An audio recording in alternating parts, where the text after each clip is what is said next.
अस्सलामुअलैकुम। बेटा अपनी आज की क्लास का आगाज करते हैं। और आज की इस क्लास के अंदर इंशाल्लाह ताला उज़ ज़वजल हम लोग कवर करने के ऊपर मूव करेंगे इंटीग्रेशन को।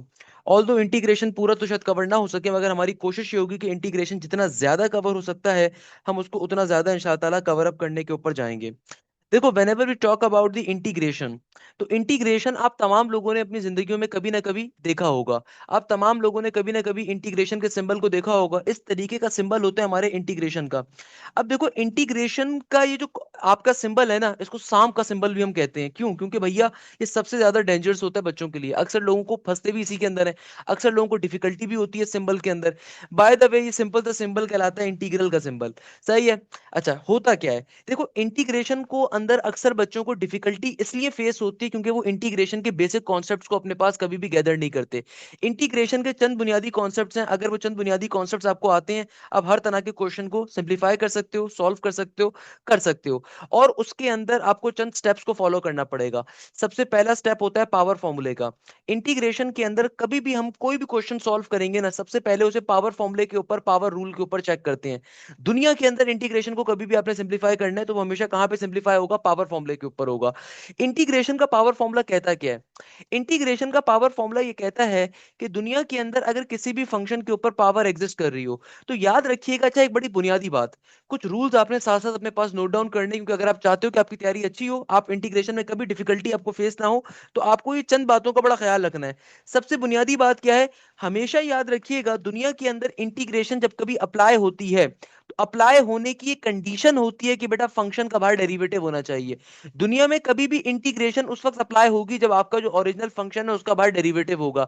अगर तो फंक्शन का बाहर डेरिवेटिव मौजूद होगा ना, उसी सूरत के अंदर आप इंटीग्रेशन को अप्लाई कर सकते हो। Otherwise integration can not be applied. सही है। तो अभी देखो, मेरे पास एक फंक्शन पे पावर आ रही है, तो भैया अगर मैं इसकी इंटीग्रेशन लेना चाहता हूं ना, तो ये लाजिम है कि इस फंक्शन का बाहर डेरिवेटिव मौजूद होना चाहिए। अगर तो मौजूद होगा, तो मेरे पास इंटीग्रेशन का पावर फॉर्मूला क्या होता है? इंटीग्रेशन का पावर फॉर्मूला ये कहता है कि जो भी आपका फंक्शन आ रहा है उसको एडिट एक दफा लिखोगे, फिर उसकी पावर में एक इजाफा करोगे ऊपर, उसको एक दफा नीचे भी लिखोगे, फिर प्लस के सी के साथ ये आपका आंसर आ जाएगा। ये इसका बेसिक सा कॉन्सेप्ट है। सिंपल सी बात है भाई, इसमें कोई मतलब दो राय नहीं है। कि देखो, हमारे पास इंटीग्रेशन का कॉन्सेप्ट क्या कहता है हमसे?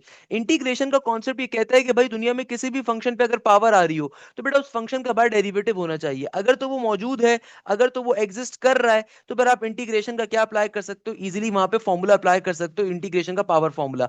याद रखिएगा, इस पावर फॉर्मूले की कंडीशन होती है, कभी भी आपकी पावर -1 नहीं होनी चाहिए। क्योंकि अगर पावर -1 होगी तो क्या होगा?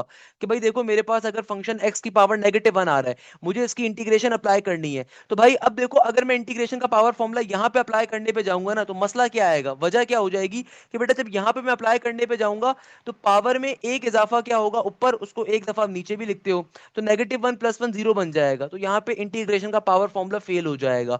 तो भाई इंटीग्रेशन नाम इस खूबसूरती का है कि आप चीजों की फेलियर्स को देख रहे होते हो। आपका जब एक फॉर्मूला फेल हो जाता है तो आप दूसरी लॉजिक पे जाते हो। आपकी एक चीज जब नहीं अप्लाई हो रही होती, आप दूसरी चीज पे जाते हो। उसको भी आहिस्ता आहिस्ता समझेंगे। अभी के लिए बस इतनी बात ध्यान में रखो, दुनिया में किसी भी ट्रम्प पे ऊपर अगर पावर आ रही होगी, किसी भी फंक्शन के ऊपर अगर पावर आ रही होगी, तो वहां पे हमेशा हम लोग क्या अप्लाई करेंगे? इंटीग्रेशन का पावर फॉर्मूला अप्लाई करेंगे। फॉर एग्जाम्पल, मैं आपसे कहता हूं कि कहीं पे लिखा हुआ आ जाए एक्स की पावर 5, मुझे अगर इसकी इंटीग्रेशन निकालनी है, तो इंटीग्रेशन का पावर फॉर्मूला क्या कहता है? कि भाई देखो, तुम्हारे पास जो भी फंक्शन आ रहा है, अगर उस पर पावर आ रही है, तो फंक्शन का बाहर डेरिवेटिव देखो। एक्स का डेरिवेटिव एक्स के रिस्पेक्ट से 1 है, तो ऑब्वियसली मौजूद ही है एक तरीके से। तो मैं सिंपल तरीके से क्या देखूंगा? इंटीग्रेशन का पावर फॉर्मूला अप्लाई कर दूंगा। तो पावर में एक इजाफा ऊपर, उसको एक बार नीचे लिखूंगा, प्लस के सी के साथ मेरा आंसर आ जाएगा। बेसिक कॉन्सेप्ट है। सिंपल तरीके से इंटीग्रेशन का पावर फॉर्मूला अप्लाई हो गया। फॉर एग्जाम्पल, मैं आपसे कहता हूं कि भाई मेरे पास क्वेश्चन आ रहा है, एग्जामिनर कहता है इंटीग्रेशन का इंटीग्रेशन आगे आ रहा है x² + का 1, और होल पावर में आ रहा है 5, बाहर मौजूद है x का x। सही है। इंटू dx का dx। अब देखो, क्या मैं इंटीग्रेशन का पावर फॉर्मूला यहाँ पे अप्लाई कर सकता हूँ? अच्छा, एक चीज अपने कॉपी के स्टार्ट के ऊपर लिख लीजिएगा। दुनिया के अंदर कभी भी हमेशा याद रखिएगा, you can never apply the integration multiplication formula और द डिवीजन फॉर्मूला।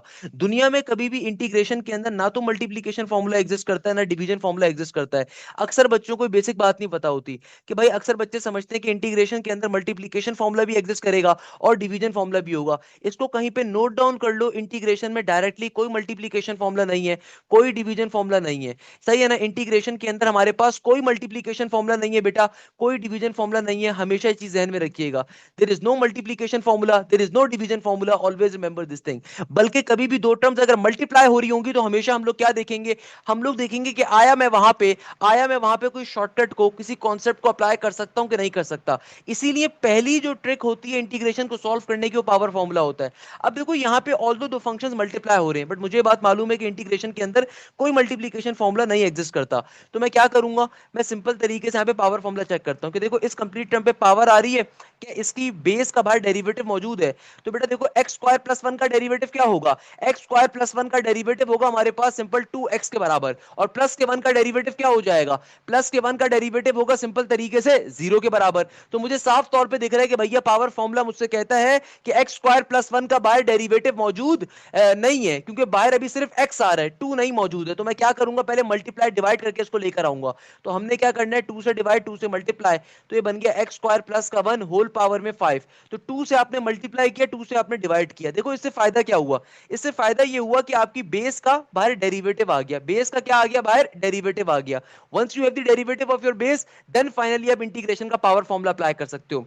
आपने हमेशा याद रखिएगा, ऐसे मजाक मस्ती के अंदर इंटीग्रेशन का पावर फॉर्मूला अप्लाई नहीं कर देना। आपने मजाक मस्ती के अंदर इंटीग्रेशन का पावर फॉर्मूला अप्लाई नहीं कर देना, बल्कि हमेशा जो भी आपकी बेस होगी उसका बाहर डेरिवेटिव देखा जाएगा। जो भी आपकी क्या होगी, बेस होगी, उसका बाहर डेरिवेटिव देखा जाएगा। अगर तो बेस का बाहर डेरिवेटिव एग्जिस्ट नहीं कर रहा होगा तो पहले आप फॉर्म करोगे, जब फॉर्म कर दोगे तो फिर आप कोई भी इंटीग्रेशन का फॉर्मूला अप्लाई कर सकते हो। इंटीग्रेशन के अंदर कोई भी फॉर्मूला एग्जिस्ट करता हो वो कभी भी डायरेक्टली अप्लाई नहीं होता, बल्कि हमेशा आप फंक्शन का बाहर डेरिवेटिव लेकर आते हो। तो यहां पे देखो मेरा function x square plus one था, उसका डेरिवेटिव 2x होना चाहिए, तो बाहर x इसीलिए मौजूद था, 2 मौजूद नहीं था, मल्टीप्लाई डिवाइड करके लेकर आ गए। Once you have bring it, then अब आप क्या करोगे, अब आप सिंपल तरीके से अपने फंक्शन को लिखोगे और पावर में एक इजाफा ऊपर करोगे, उसको एक दफा नीचे लिखोगे, प्लस के सी के साथ आपका आंसर आ जाएगा। ये जो सी होता है इसकी भी कहानी बड़ी मजे की है। इस सी को कहा जाता है इंटीग्रल कांस्टेंट। इस सी को क्या कहा जाता है बेटा, इंटीग्रल कांस्टेंट। क्या कहा जाता है, इंटीग्रल कांस्टेंट। इस सी को क्या कहा जाता है मेरे प्यारे बेटे, इंटीग्रल कांस्टेंट कहा जाता है। सही है ना? इसी को हम क्या कहते हैं, इंटीग्रल कांस्टेंट। यानी कि दुनिया के अंदर कभी भी अगर आपको क्या अप्लाई करना हो, कभी भी आपको इंटीग्रेशन जब अप्लाई हो जाती है तो उसके बाद हम लोग इस कॉन्सेप्ट को अप्लाई करते हैं, तो वहां पे हम एक छोटा सा इंटीग्रल का कांस्टेंट अप्लाई कर देते हैं सी की वैल्यू को। ये हमारा बेसिक कॉन्सेप्ट होता है। बताओ भाई यहां तक की बात क्लियर होती है? कोई मसले की बात इसमें, कोई चिंता की बात इसके अंदर, कोई प्रॉब्लम की बात इसके अंदर? जल्दी से बताओ मैंने क्या बातें करी है, दोबारा सुन लो, मैंने कोई मुश्किल बात नहीं करी। मैंने आपसे क्या कहा, दुनिया के अंदर कभी भी इंटीग्रेशन आपको अप्लाई करनी हो, देखो अभी तो इंटरमीडिएट ए लेवल्स पढ़कर आया हो ना, बेसिक कॉन्सेप्ट है, दोबारा समझो किसी को बात अगर क्लियर नहीं हुई। एक और क्वेश्चन करवा देता हूं। मैं कहता हूं लेट सपोज मेरे पास एक क्वेश्चन आ रहा है इंटीग्रेशन का, इंटीग्रेशन, और यहां पर आ रहा है साइन एक्स इंटू आगे आ रहा है cos x into D x. तो मेरे प्यारे बेटे गौर से बात को समझिएगा। अब देखो दो फंक्शंस क्या हो रहे हैं, मल्टीप्लाई। शैतान आपको पेपर के अंदर बहकाएगा कि इंटीग्रेशन का मल्टीप्लीकेशन फॉर्मूला अप्लाई कर दो। अगर शैतान आपको बहकाता है कि इंटीग्रेशन का मल्टीप्लीकेशन फॉर्मूला अप्लाई कर दिया जाए, तो आपने शैतान के मुंह पे रख के चमाट मारना है, क्योंकि इंटीग्रेशन में कोई मल्टीप्लीकेशन फॉर्मूला नहीं होता। एक आध बच्चा भी बोल रहा था सर बाय पार्ट्स होता है। मेरे प्यारे बेटे by parts is a multiplication method, it is not a multiplication formula. Derivative में क्या होता था, डायरेक्टली मल्टीप्लीकेशन को अप्लाई कर देते थे, डेरिवेटिव में डायरेक्टली फॉर्मूला होता था। On the other hand integration में डायरेक्टली कोई फॉर्मूला नहीं है मल्टीप्लाई करने का, एक मेथड है जिसको बाय पार्ट्स कहते हैं। या फिर इंटीग्रेशन में डिवीजन का डायरेक्टली कोई फॉर्मूला नहीं है, बल्कि एक मेथड है जो कि अलजेब्रा से लिया गया पार्शियल फ्रैक्शन का। बताने का मकसद ये कि डायरेक्टली कोई मेथड नहीं होता इंटीग्रेशन के अंदर। सो भाई बुनियादी मकसद क्या है, कभी भी इंटीग्रेशन का क्वेश्चन आए, सबसे पहला हथियार जो आप अपनी नियाम से निकालोगे, सबसे पहली चीज जो आपने हमेशा अप्लाई करनी है वो होगा इंटीग्रेशन का पावर फॉर्मूला। आप देखो कि आया किसी टर्म पे पावर आ रही है, अब आप सोच रहे हो कि सर साइन एक्स पे या कॉस एक्स पे तो पावर नहीं आ रही। अरे मेरे प्यारे बेटे किसी टर्म पे अगर कोई पावर ना आ रही हो तो उसकी पावर क्या होती है, 1 के बराबर। अगर किसी टर्म पे कोई पावर ना आ रही हो तो उसकी पावर क्या होती है, 1 के बराबर। तो आप बेस का बाहर डेरिवेटिव देखोगे तो बेटा साइन एक्स का डेरिवेटिव क्या होता है, कॉस एक्स के बराबर। तो इसका मतलब साइन एक्स पे पावर कुछ भी नहीं है तो 1 है ना पावर। जिस टर्म पे कोई भी पावर नहीं होती, जिसका कोई नहीं होता, उसका 1 होता है, जिसका कोई नहीं होता उसका क्या होता है, 1 होता है। तो साइन एक्स में पावर 1 आ रही है तो आप देखो बेस का बाय डेरिवेटिव बन रहा है, बिल्कुल बन रहा है। तो सिंपल इंटीग्रेशन का पावर फॉर्मूला अप्लाई कर दोगे, क्या बन जाएगा, ये हो जाएगा sine x square divided by 2 plus के सी के साथ मेरा आंसर आ जाएगा। Sine x divided by 2 plus के सी के साथ मेरा क्या आ जाएगा, आंसर आ जाएगा। क्या मुश्किल बात है भाई, कौन कहता है ये मुश्किल चीज है, बताओ भाई कौन कहता है मुश्किल है। सिमिलरली लेट सपोज मैं आपसे कहता हूं एक क्वेश्चन आ रहा है, भाई अभी सिर्फ कॉन्सेप्ट को समझो, अभी सिर्फ कॉन्सेप्ट को समझो, पहले बात जो हो रही है उसको पिक करो, सही है। मैं कहता हूं लेट सपोज क्वेश्चन आ रहा है integration ln x divided by x into dx का dx। देखो मेरे प्यारे बच्चों कॉन्सेप्ट को समझो, दो फंक्शंस डिवाइड हो रहे हैं, शैतान आपको पेपर के अंदर बहकाएगा, ये सारे क्वेश्चन नस के पास पेपर्स के, फास्ट के पास पेपर्स के, एनईडी के पेपर्स के हैं, या जीआई के, या मेरान यूटी के हैं। शैतान पेपर में बहकाएगा कि देखो दो फंक्शंस डिवाइड हो रहे हैं, आपने रख के चमाट मारना है कि भाई सर हाशिम ने पढ़ाया था डायरेक्टली कोई फॉर्मूला नहीं होता डिवीजन का। डिवीजन कॉन्सेप्ट बहुत मुश्किल हालात में लगेगा, मल्टीप्लिकेशन मेथड बहुत मुश्किल हालात में लगेगा, अदरवाइज क्वेश्चन चुटकी बजा के सॉल्व होगा। तो ln x divided by x को कैसे सॉल्व करोगे, अरे भाई बेसिक कॉन्सेप्ट है। क्या कॉन्सेप्ट है, ln x पे कोई पावर नहीं है, जिसका कोई नहीं होता उसका इस दुनिया में क्या होता है, अल्लाह होता है ना भाई, ऊपर वाला होता है। तो ln x के ऊपर कोई पावर नहीं है तो इसका मतलब पावर क्या है, 1 है। तो खुद सोचो क्या पावर फॉर्मूला अप्लाई हो सकता है, भाई बेस का बाय डेरिवेटिव होना चाहिए। ln x का डेरिवेटिव क्या होता है, ln x का डेरिवेटिव क्या होता है, 1 डिवाइडेड बाय x के बराबर, 1 डिवाइडेड बाय x के बराबर। तो नीचे गौर से देखो x मौजूद है, इसका मतलब बेस का बाय डेरिवेटिव आ रहा है। तो सिंपल तरीके से आंसर क्या आ जाएगा, आंसर आ जाएगा ln x square divided by 2 plus के c के साथ। इंटीग्रेशन का पावर फॉर्मूला क्या कहता है, पावर में एक इजाफा करोगे ऊपर। इंटीग्रेशन का पावर फॉर्मूला क्या कहता है, पावर में एक इजाफा करोगे ऊपर, उसको एक बार नीचे लिखोगे, प्लस के c के साथ आपका आंसर आ जाएगा। बताओ भाई बात पल्ले पड़ती है कि नहीं पड़ती, लेट मी नो, बात समझ में आती है कि नहीं आती है, क्लियर होती है कि नहीं होती है, जल्दी से बताओ तमाम स्टूडेंट्स, बात क्लियर होती है, क्लैरिफाई होती है। सर 2x कहां गया, फिर से समझा दीजिए मेरे प्यारे बेटे, इंटीग्रेशन इसका मतलब आपकी बहुत खराब है।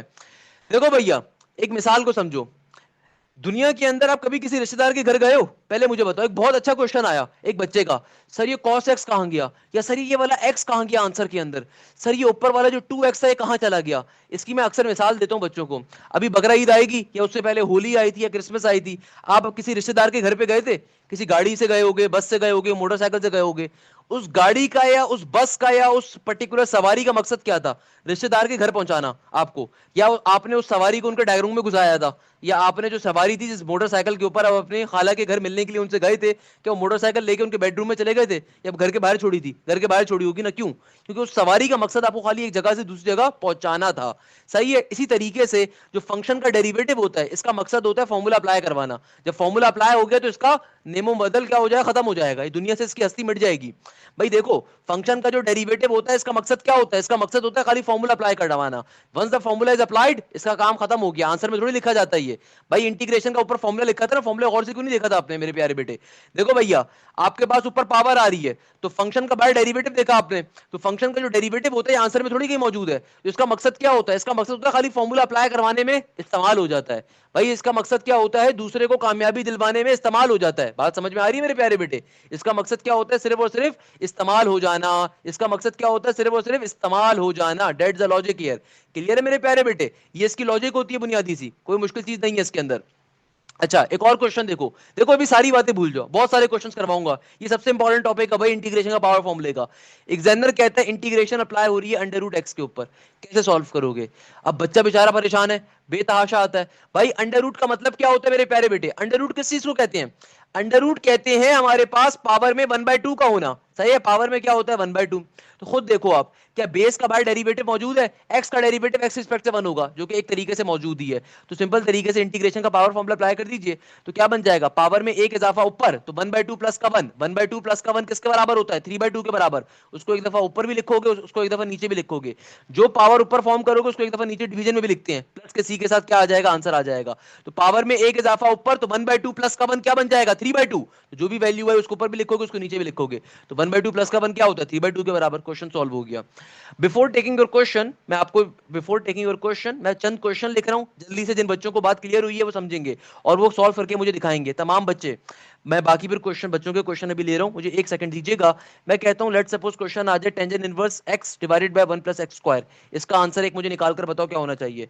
एक और मैं आपसे कहता हूं क्वेश्चन आ रहा है इंटीग्रेशन x प्लस 1 का होल स्क्वायर, और बाहर आ रहा है x का x इंटू डी एक्स, इसका मुझे आंसर आप सोच के बताओगे, सही है। इसके अलावा मैं आपसे कहता हूं एक क्वेश्चन और आ रहा है, एग्जामिनर कहता है integration of x cube plus का 1 और होल पावर में आ रहा है 3/2 इंटू एक्स स्क्वायर। इसका आंसर क्या होगा, सोच के जवाब दो।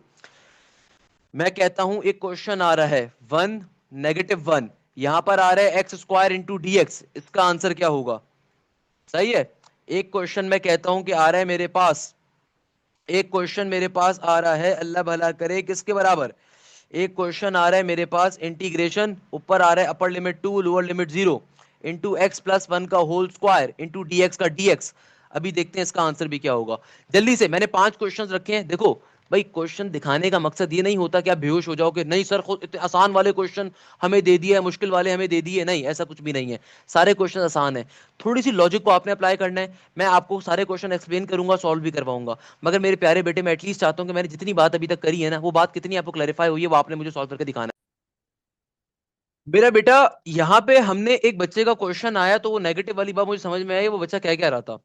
भाई बच्चा फरमाता है सर साइन एक्स का डेरिवेटिव नेगेटिव का कॉस क्यों नहीं लिया? अल्लाह के बंदो, साइन एक्स का डेरिवेटिव पॉजिटिव का कॉस होता है, साइन एक्स की इंटीग्रेशन नेगेटिव का कॉस होती है। भाई मैंने इंटीग्रेशन के अंदर आपको कभी कोई फॉर्मूला पढ़ाया? आप मुझे ईमान से बताओ, मैंने कोई फॉर्मूला पढ़ाया? अरे मैंने कोई फॉर्मूला ही नहीं पढ़ाया यार, कैसी बात कर रहे हो बेटा? अभी तो मैं फॉर्मूला पढ़ाऊंगा, अभी तो मैं फॉर्मूला आपको पढ़ाऊंगा। अभी तो मैंने कोई फॉर्मूला ही नहीं पढ़ाया आपको इंटीग्रेशन के अंदर। क्लियर है? सही है ना? परेशान होने की जरूरत नहीं है इसके अंदर। अच्छा भाई, अब आए जरा क्वेश्चन सॉल्व करने के ऊपर। मेरा बेटा देखो, पहला क्वेश्चन आ रहा है integration of tangent inverse x divided bye 1 plus x square. देखो भाई, दो फंक्शंस डिवाइड हो रहे हैं, शैतान बहकाएगा कि डिवीजन फॉर्मूला आ रहा है, मगर आपने क्या करना है, बहकावे में नहीं आना। आपने क्या करना है, आपने शैतान को बताना है कि भाई मुझे आता है, डिवीजन फॉर्मूला नहीं होता, पावर फॉर्मूला चेक करोगे। भाई कंप्लीट टर्म पे पावर क्या है 1, बेस का बाय डेरिवेटिव। देखो टेंजेंट इनवर्स एक्स का डेरिवेटिव में क्या फॉर्मूला होता है? दुनिया में टेंजेंट इनवर्स एक्स का डेरिवेटिव होता है 1 divided bye 1 plus x square. यानी कि अगर मैं चाहूं तो इसको ऐसे करके भी लिख सकता हूं कि टेंजेंट इनवर्स एक्स का क्या बाय डेरिवेटिव मौजूद है? बिल्कुल मौजूद है, 1 डिवाइडेड बाय 1 प्लस फंक्शन का स्क्वायर इंटू डीएक्स का डीएक्स। तो सिंपल यहां पे आप इंटीग्रेशन का पावर फॉर्मूला अप्लाई कर सकते हो। तो सिंपल इंटीग्रेशन का पावर फॉर्मूला क्या कहता है? ये कहता है कि भाई पावर में एक इजाफा ऊपर, ये कहता है पावर में एक इजाफा ऊपर, उसको एक दफा नीचे लिखोगे, प्लस के सी के साथ आंसर आ जाएगा। क्या आ जाएगा बेटा? प्लस के सी के साथ आंसर आ जाएगा। अच्छा भाई, नेक्स्ट क्वेश्चन में देखो एग्जामिनर क्या कह रहा है, integration of X plus one का होल स्क्वायर इंटू एक्स। अच्छा भाई, इस क्वेश्चन को कैसे सॉल्व करेंगे? अब ये मजे का क्वेश्चन है, काफी सारे बच्चे इस क्वेश्चन में कंफ्यूज होंगे। मोस्ट इंपॉर्टेंट क्वेश्चन है, बेताशा यूनिवर्सिटीज के अंदर पूछा जाता है। एग्जामिनर कह रहा है integration of X plus one का whole square into X into DX कैसे सिंप्लीफाई करोगे, लॉजिक क्या बनती है? अब देखो, इंटीग्रेशन का पावर फॉर्मूला यहाँ पे एक तरीके से फेल है। कैसे? कि भाई देखो, बेस का बाहर डेरिवेटिव होना चाहिए। अब बेस यहाँ पे एक्स प्लस वन आ रही है, एक्स प्लस वन का डेरिवेटिव होगा 1 के बराबर, तो बाहर तो एक्स मौजूद है, एक और वेरिएबल मौजूद है। तो भैया वेरिएबल को कभी इंटीग्रेशन के सिंबल से बाहर आप निकाल नहीं सकते। वेरिएबल को हम इंटीग्रेशन के सिंबल से कभी भी बाहर मूव नहीं कर सकते, उसको निकाल नहीं सकते। तो फिर लॉजिक क्या बनती है? लॉजिक ये बनती है कि भैया इसको पहले सिंप्लीफाई करवा लो। आप कैसे सिंप्लीफाई करवा लो? कि भैया यहाँ पे एक्स प्लस वन का होल स्क्वायर के ऊपर मैं ए प्लस बी के होल स्क्वायर का फॉर्मूला अप्लाई करूंगा, तो क्या बन जाएगा? एक्स स्क्वायर प्लस का 2x प्लस के 1। सही है, बाहर x का x इंटू डी एक्स का dx। अब ये बाहर वाला x अंदर जाके तमाम टर्म से मल्टीप्लाई हो जाएगा, तो क्या बन जाएगा? एक्स क्यूब, फिर आगे हो जाएगा प्लस का 2x स्क्वायर, फिर आगे हो जाएगा प्लस का x इंटू डी एक्स। यानी कि यहाँ पे सिंपल आपने a प्लस बी के होल स्क्वायर का फॉर्मूला अप्लाई कर दिया। सही है ना बेटा? अब सिंपल तरीके से x से अंदर वाली तमाम टर्म्स को क्या करवाएंगे? मल्टीप्लाई। तो ये बन गया एक्स क्यूब प्लस का 2x स्क्वायर, और आगे हो जाएगा प्लस का x एज इट इज। अब फाइनली इंटीग्रेशन को अप्लाई करवा दो, तो इंटीग्रेशन एक्स क्यूब पे भी अप्लाई हो जाएगी, फिर इंटीग्रेशन अप्लाई हो जाएगी 2x स्क्वायर के ऊपर भी, फिर इंटीग्रेशन अप्लाई हो जाएगी simple x into D x के ऊपर भी। क्लियर है? सही है ना? फिर इंटीग्रेशन इस पर भी अप्लाई हो जाएगी। अब देखो, एक्स क्यूब की इंटीग्रेशन किसके बराबर होगी? एक्स क्यूब की इंटीग्रेशन होगी एक्स की पावर 4 डिवाइडेड बाय 4 के। इंटीग्रेशन का पावर फॉर्मूला अप्लाई करो ना मेरे प्यारे बेटे। पावर फॉर्मूला क्या होता है? पावर में एक इजाफा ऊपर, उसको एक दफा नीचे लिखोगे। फिर 2x स्क्वायर की इंटीग्रेशन क्या होगी? 2 कांस्टेंट है, पहले आ गया, आगे हो जाएगी एक्स क्यूब डिवाइडेड बाय 3 के बराबर। फिर x की इंटीग्रेशन क्या हो जाएगी? Simple x square divided by 2 plus के c के बराबर। ये इसका आंसर होगा। कैसे सॉल्व किया? मोस्ट इंपॉर्टेंट क्वेश्चन है मेरे बच्चे, इसकी लॉजिक को समझ लो। x प्लस वन का होल स्क्वायर है इंटू एक्स का x, तो बेटा सिंपल यहाँ पे आपने a प्लस बी के होल स्क्वायर के फॉर्मूले को अप्लाई किया। क्या अप्लाई किया? a प्लस बी के होल स्क्वायर के फॉर्मूले को अप्लाई कर दिया। सही है ना? a प्लस बी के होल स्क्वायर को फॉर्मूले को अप्लाई कर दिया। क्लियर है ना मेरा बेटा? अब यहाँ पे क्या हुआ, ये एक्स स्क्वायर प्लस का 2x प्लस का 1 बन गया। ये जो बाहर वाला x था अंदर वाली तमाम टर्म से आके मल्टीप्लाई होगा तो x into x square x cube बन गया, x इंटू 2x स्क्वायर बन गया, x इंटू 1 x बन गया। अब जो बाहर इंटीग्रेशन की वैल्यू मौजूद थी वो अंदर जाके तमाम टर्म से मल्टीप्लाई हो जाएगी, तमाम टर्म्स पे अप्लाई हो जाएगी आसान भाषा में। तो एक्स क्यूब की इंटीग्रेशन क्या होगी, इंटीग्रेशन का पावर फॉर्मूला, पावर में एक इजाफा ऊपर उसको एक बार नीचे लिखोगे। 2x स्क्वायर की इंटीग्रेशन होगी 2x क्यूब डिवाइडेड बाय 3 के बराबर। सिमिलरली x की इंटीग्रेशन क्या होगी, x स्क्वायर डिवाइडेड बाय 2 के बराबर। इस तरीके से हम लोगों ने क्या कर लिया, इंटीग्रेशन को अप्लाई कर दिया। That's the basic logic. क्या मुश्किल बात है इसके अंदर? भाई बताओ मुझे, कौन कहता है ये मुश्किल है? बताओ ना बेटा क्या मुश्किल था इसके अंदर, please let me know this thing. बात पल्ले पड़ती है। अच्छा बेटा, अब देखो हमारे पास क्वेश्चन क्या आ रहा है, सही है ना? हमारे पास यहाँ पे एग्जामिनर आपसे क्या कह रहा है, एग्जामिनर आपसे बड़ी सिंपल सी बात कर रहा है, सही है ना? एग्जामिनर आपसे दो बातें करता है। सबसे पहले नंबर के ऊपर एग्जामिनर आपसे ये कहता है कि आपके पास क्वेश्चन आ रहा है इंटीग्रेशन एक्स क्यूब प्लस का 1 होल पावर में 3 divided by 2 into x square into D x. देखो बेटा, इस क्वेश्चन को सॉल्व कैसे करेंगे, इस क्वेश्चन की लॉजिक क्या बनती है। मैंने आप लोगों को सॉल्व करने का टाइम दिया, मैंने आपसे क्या कहा था, देखो बेटा बेस का बाय डेरिवेटिव होना चाहिए। तो मेरे पास यहाँ पे बेस में क्या आ रहा है, बेस में लिखा हुआ आ रहा है एक्स क्यूब प्लस का 1। इसका डेरिवेटिव क्या होगा, इसका डेरिवेटिव होगा सिंपल तरीके से 3x स्क्वायर के बराबर। तो बाहर देखो एक्स स्क्वायर मौजूद है, 3 मौजूद नहीं है। बाहर एक्स स्क्वायर मौजूद है, 3 मौजूद नहीं है। तो पहला काम आपने क्या करना है, मल्टीप्लाई डिवाइड करके 3 को लेकर आना है। पहला काम क्या करना है, आपने सिंपल तरीके से मल्टीप्लाई डिवाइड करके 3 को लेकर आना है, ताकि फाइनली बेस का बाहर डेरिवेटिव फॉर्म हो जाए। Integration x two plus one whole power में 3/2 आ रहा है ना, तो आपने सबसे पहले कोशिश क्या करनी है, जो बेस आ रही है इसका बाहर डेरिवेटिव कंप्लीट करवाओगे। तो एक्स टू प्लस वन का डेरिवेटिव क्या होगा, 3x स्क्वायर के बराबर होगा। तो चूंकि बाहर एक्स स्क्वायर मौजूद था, 3 नहीं था, तो 3 से आपने मल्टीप्लाई करवाया, 3 से आपने डिवाइड करवाया। फर्स्ट ऑफ ऑल अब आपने क्या करना है, सिंपल तरीके से आपने इंटीग्रेशन का पावर फॉर्मूला अप्लाई कर देना है। तो इंटीग्रेशन का पावर फॉर्मूला क्या कहता है, ये आपसे कहता है कि जो भी आपकी पावर आ रही है उसमें एक इजाफा ऊपर करोगे और उसको एक दफा नीचे भी लिखोगे। तो भाई 3/2 प्लस का 1 किसके बराबर होगा, 3/2 प्लस का 1 ये बन जाएगा 2 1 2 और 3 प्लस का 2 ये बन जाएगा 5/2 के बराबर। तो 5/2 ऊपर भी लिखा जाएगा और एक दफा 5/2 नीचे भी लिखा जाएगा। प्लस के सी के साथ ये आपका आंसर आ जाएगा। चाहो तो फर्दर सिंप्लीफाई करवा लो, अदरवाइज करवाने की जरूरत नहीं है। सिंपल तरीके से क्या आ जाएगा हमारा, ये पर्टिकुलरली आंसर आ जाएगा। That was the logic of this question. क्या मुश्किल बात है इस क्वेश्चन में, भाई क्या चिंता की बात है? बताओ भाई, बात पल्ले पड़ती है इस क्वेश्चन के अंदर? कोई मसले की बात, कोई चिंता की बात, कोई प्रॉब्लम की बात, जल्दी से मुझे बताओ। ये क्वेश्चन क्लैरिफाई होता है, क्लियर होता है, कोई मुश्किल इसके अंदर, कोई प्रॉब्लम की बात इसके अंदर, कोई चिंता की बात इसके अंदर, जल्दी से मुझे बताओ। बात क्लियर होती है, सही है, कोई इशू इसके अंदर? Very good. हम Hamad Marwat, there is no point of writing the same question again and again, otherwise you will be removed. भाई एक दफा क्वेश्चन लिखो, मैंने देख लिया उस क्वेश्चन को, इसका मतलब मैं बाद में देख लूंगा यार, कोई मसले की बात नहीं बेटा, एक दफा क्वेश्चन को रखो, सही है। अच्छा, नेक्स्ट क्वेश्चन में देखो एग्जामिनर आपसे क्या कह रहा है। एग्जामिनर आपसे कहता है इंटीग्रेशन ऑफ 1 -1 और आगे आपकी देखो क्या वैल्यू आ रही है एक्स स्क्वायर की। अब देखो इस क्वेश्चन को कैसे सॉल्व करते हैं, जरा लॉजिकली बात समझिएगा। पहले इस क्वेश्चन को देखो भाई, कैसे समझेंगे, इंटीग्रेशन 1 -1 और आपके आगे फंक्शन क्या आ रहा है एक्स स्क्वायर का। तो बेटा इस क्वेश्चन को कैसे सिंप्लीफाई करोगे? भाई देखो ये जो आपके पास वैल्यूज होती है ना, इनको कहा जाता है अपर लिमिट और लोअर लिमिट। इंटीग्रेशन के अंदर ये आपको बहुत ज्यादा दिखेंगी, आपने कभी भी इससे खौफजदा नहीं होना, आपने सिंपल इंटीग्रेशन को अप्लाई करना है। जब आपका आंसर आ जाए तो फिर आप इंटीग्रल के कॉन्सेप्ट को अप्लाई करते हो। अभी के लिए फिलहाल आपने लिमिट्स को अपनी इग्नोर कर देना है। एक्स स्क्वायर की इंटीग्रेशन क्या होगी, भाई देखो एक्स के ऊपर स्क्वायर आ रहा है ना, तो इंटीग्रेशन का क्या कहता है पावर फॉर्मूला, कि भाई बेस का बाहर डेरिवेटिव मौजूद है, एक्स का डेरिवेटिव एक्स के रिस्पेक्ट से क्या होगा, 1 होगा, मौजूद है। तो सिंपल आपने क्या कर देना है, इंटीग्रेशन का पावर फॉर्मूला, तो पावर में एक इजाफा करोगे ऊपर और नीचे भी उसको एक दफा लिखोगे, उसको क्या करोगे, एक दफा नीचे भी लिखोगे, सही है ना, उसको एक दफा क्या लिखोगे, नीचे भी लिखोगे। तो ये आपके पास पर्टिकुलरली वैल्यू आ गई। अब चूंकि यहाँ पे आपकी लिमिट्स गिवन है, आपकी लिमिट्स क्या है, 1 और -1 की, तो 1 भी यहाँ पे आ जाएगा, -1 भी यहाँ पे आ जाएगा। तो आपने 1/3 को उठा के पहले लिख देना है सिंपल तरीके से। अब आप फाइनली लिमिट्स को अप्लाई करने पे जाओगे। ये क्या काम करा, दोबारा समझो कि भाई इंटीग्रेशन एक्स स्क्वायर की कैसे अप्लाई करी, सिंपल पावर फॉर्मूला, पावर में एक इजाफा ऊपर, उसको एक बार नीचे भी लिखोगे। उसके बाद आपने क्या काम करना है, उसके बाद आपने सिंपल तरीके से जो आपकी लिमिट्स आ रही थी ना, इनको ब्रैकेट के बाहर शिफ्ट कर दिया। अब फाइनली आप लिमिट्स को अप्लाई करवाओगे, तो 1/3 का 1/3।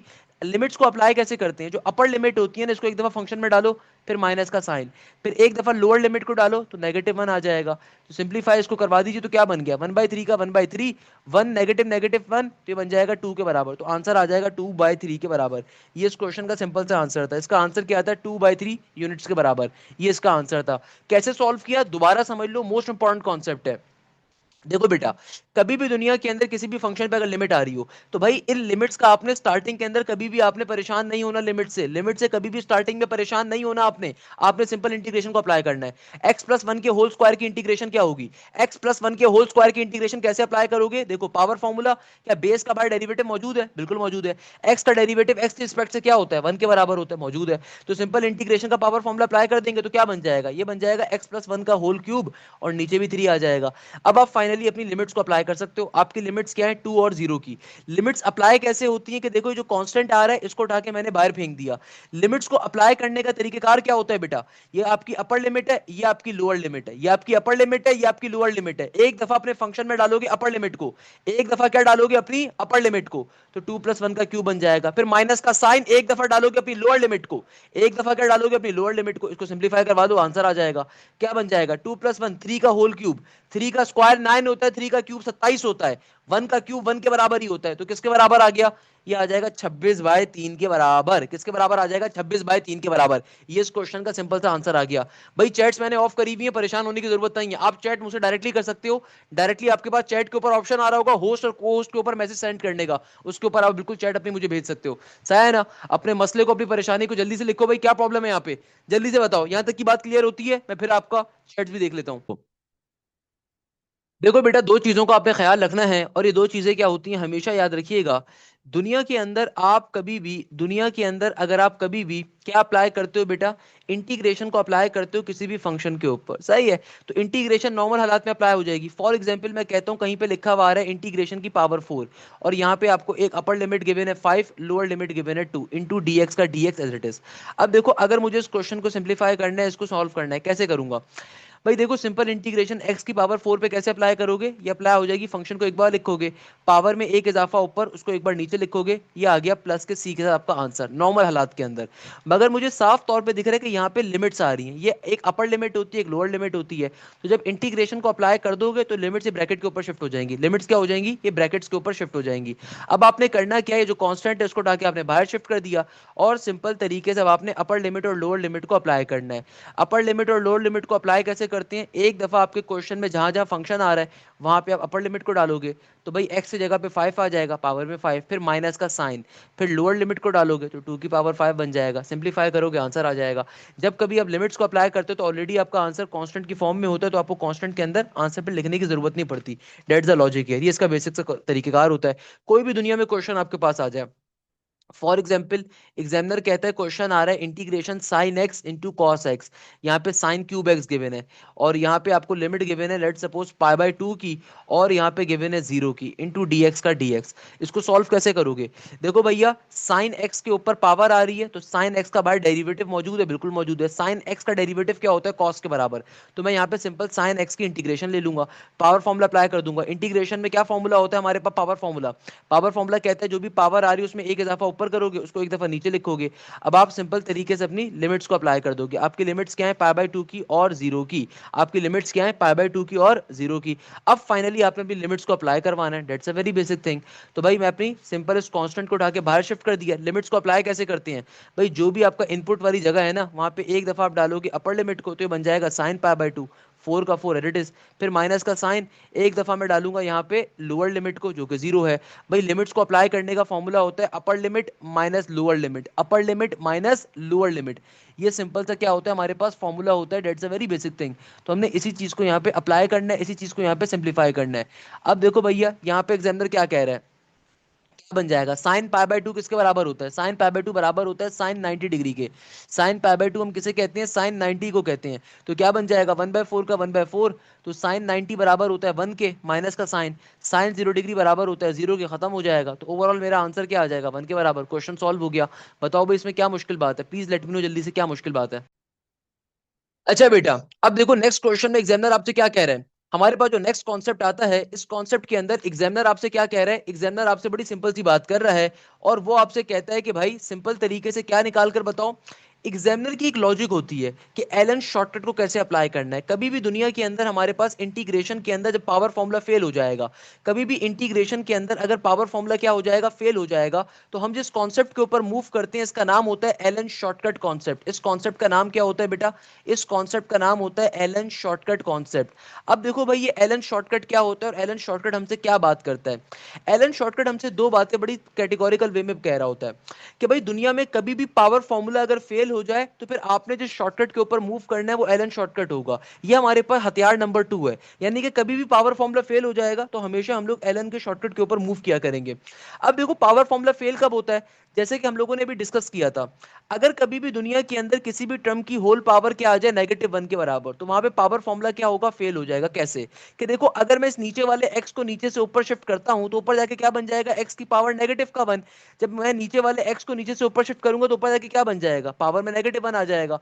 तो पावर फॉर्मूला को जब अप्लाई करोगे तो पावर फॉर्मूला क्या कहता है? पावर में एक इजाफा ऊपर, उसको एक बार नीचे भी लिखोगे तो नीचे क्या बन गया? 0 बन गया। नीचे 0 बनने से हमारा पावर फॉर्मूला क्या हो जाएगा? फेल हो जाएगा। नीचे 0 बनने से हमारा पावर फॉर्मूला क्या हो जाएगा? फेल हो जाएगा। इसका मतलब क्या है? इसका सिंपल सा मतलब ये हो गया कि भैया आपका पावर यहां पे शॉर्टकट अप्लाई नहीं कर सकते, पावर फॉर्मूला फेल हो गया। जब कभी पावर फॉर्मूला फेल हो जाएगा ना, तो हम जिस कॉन्सेप्ट के ऊपर मूव करते हैं उसको कहते हैं एलन शॉर्टकट।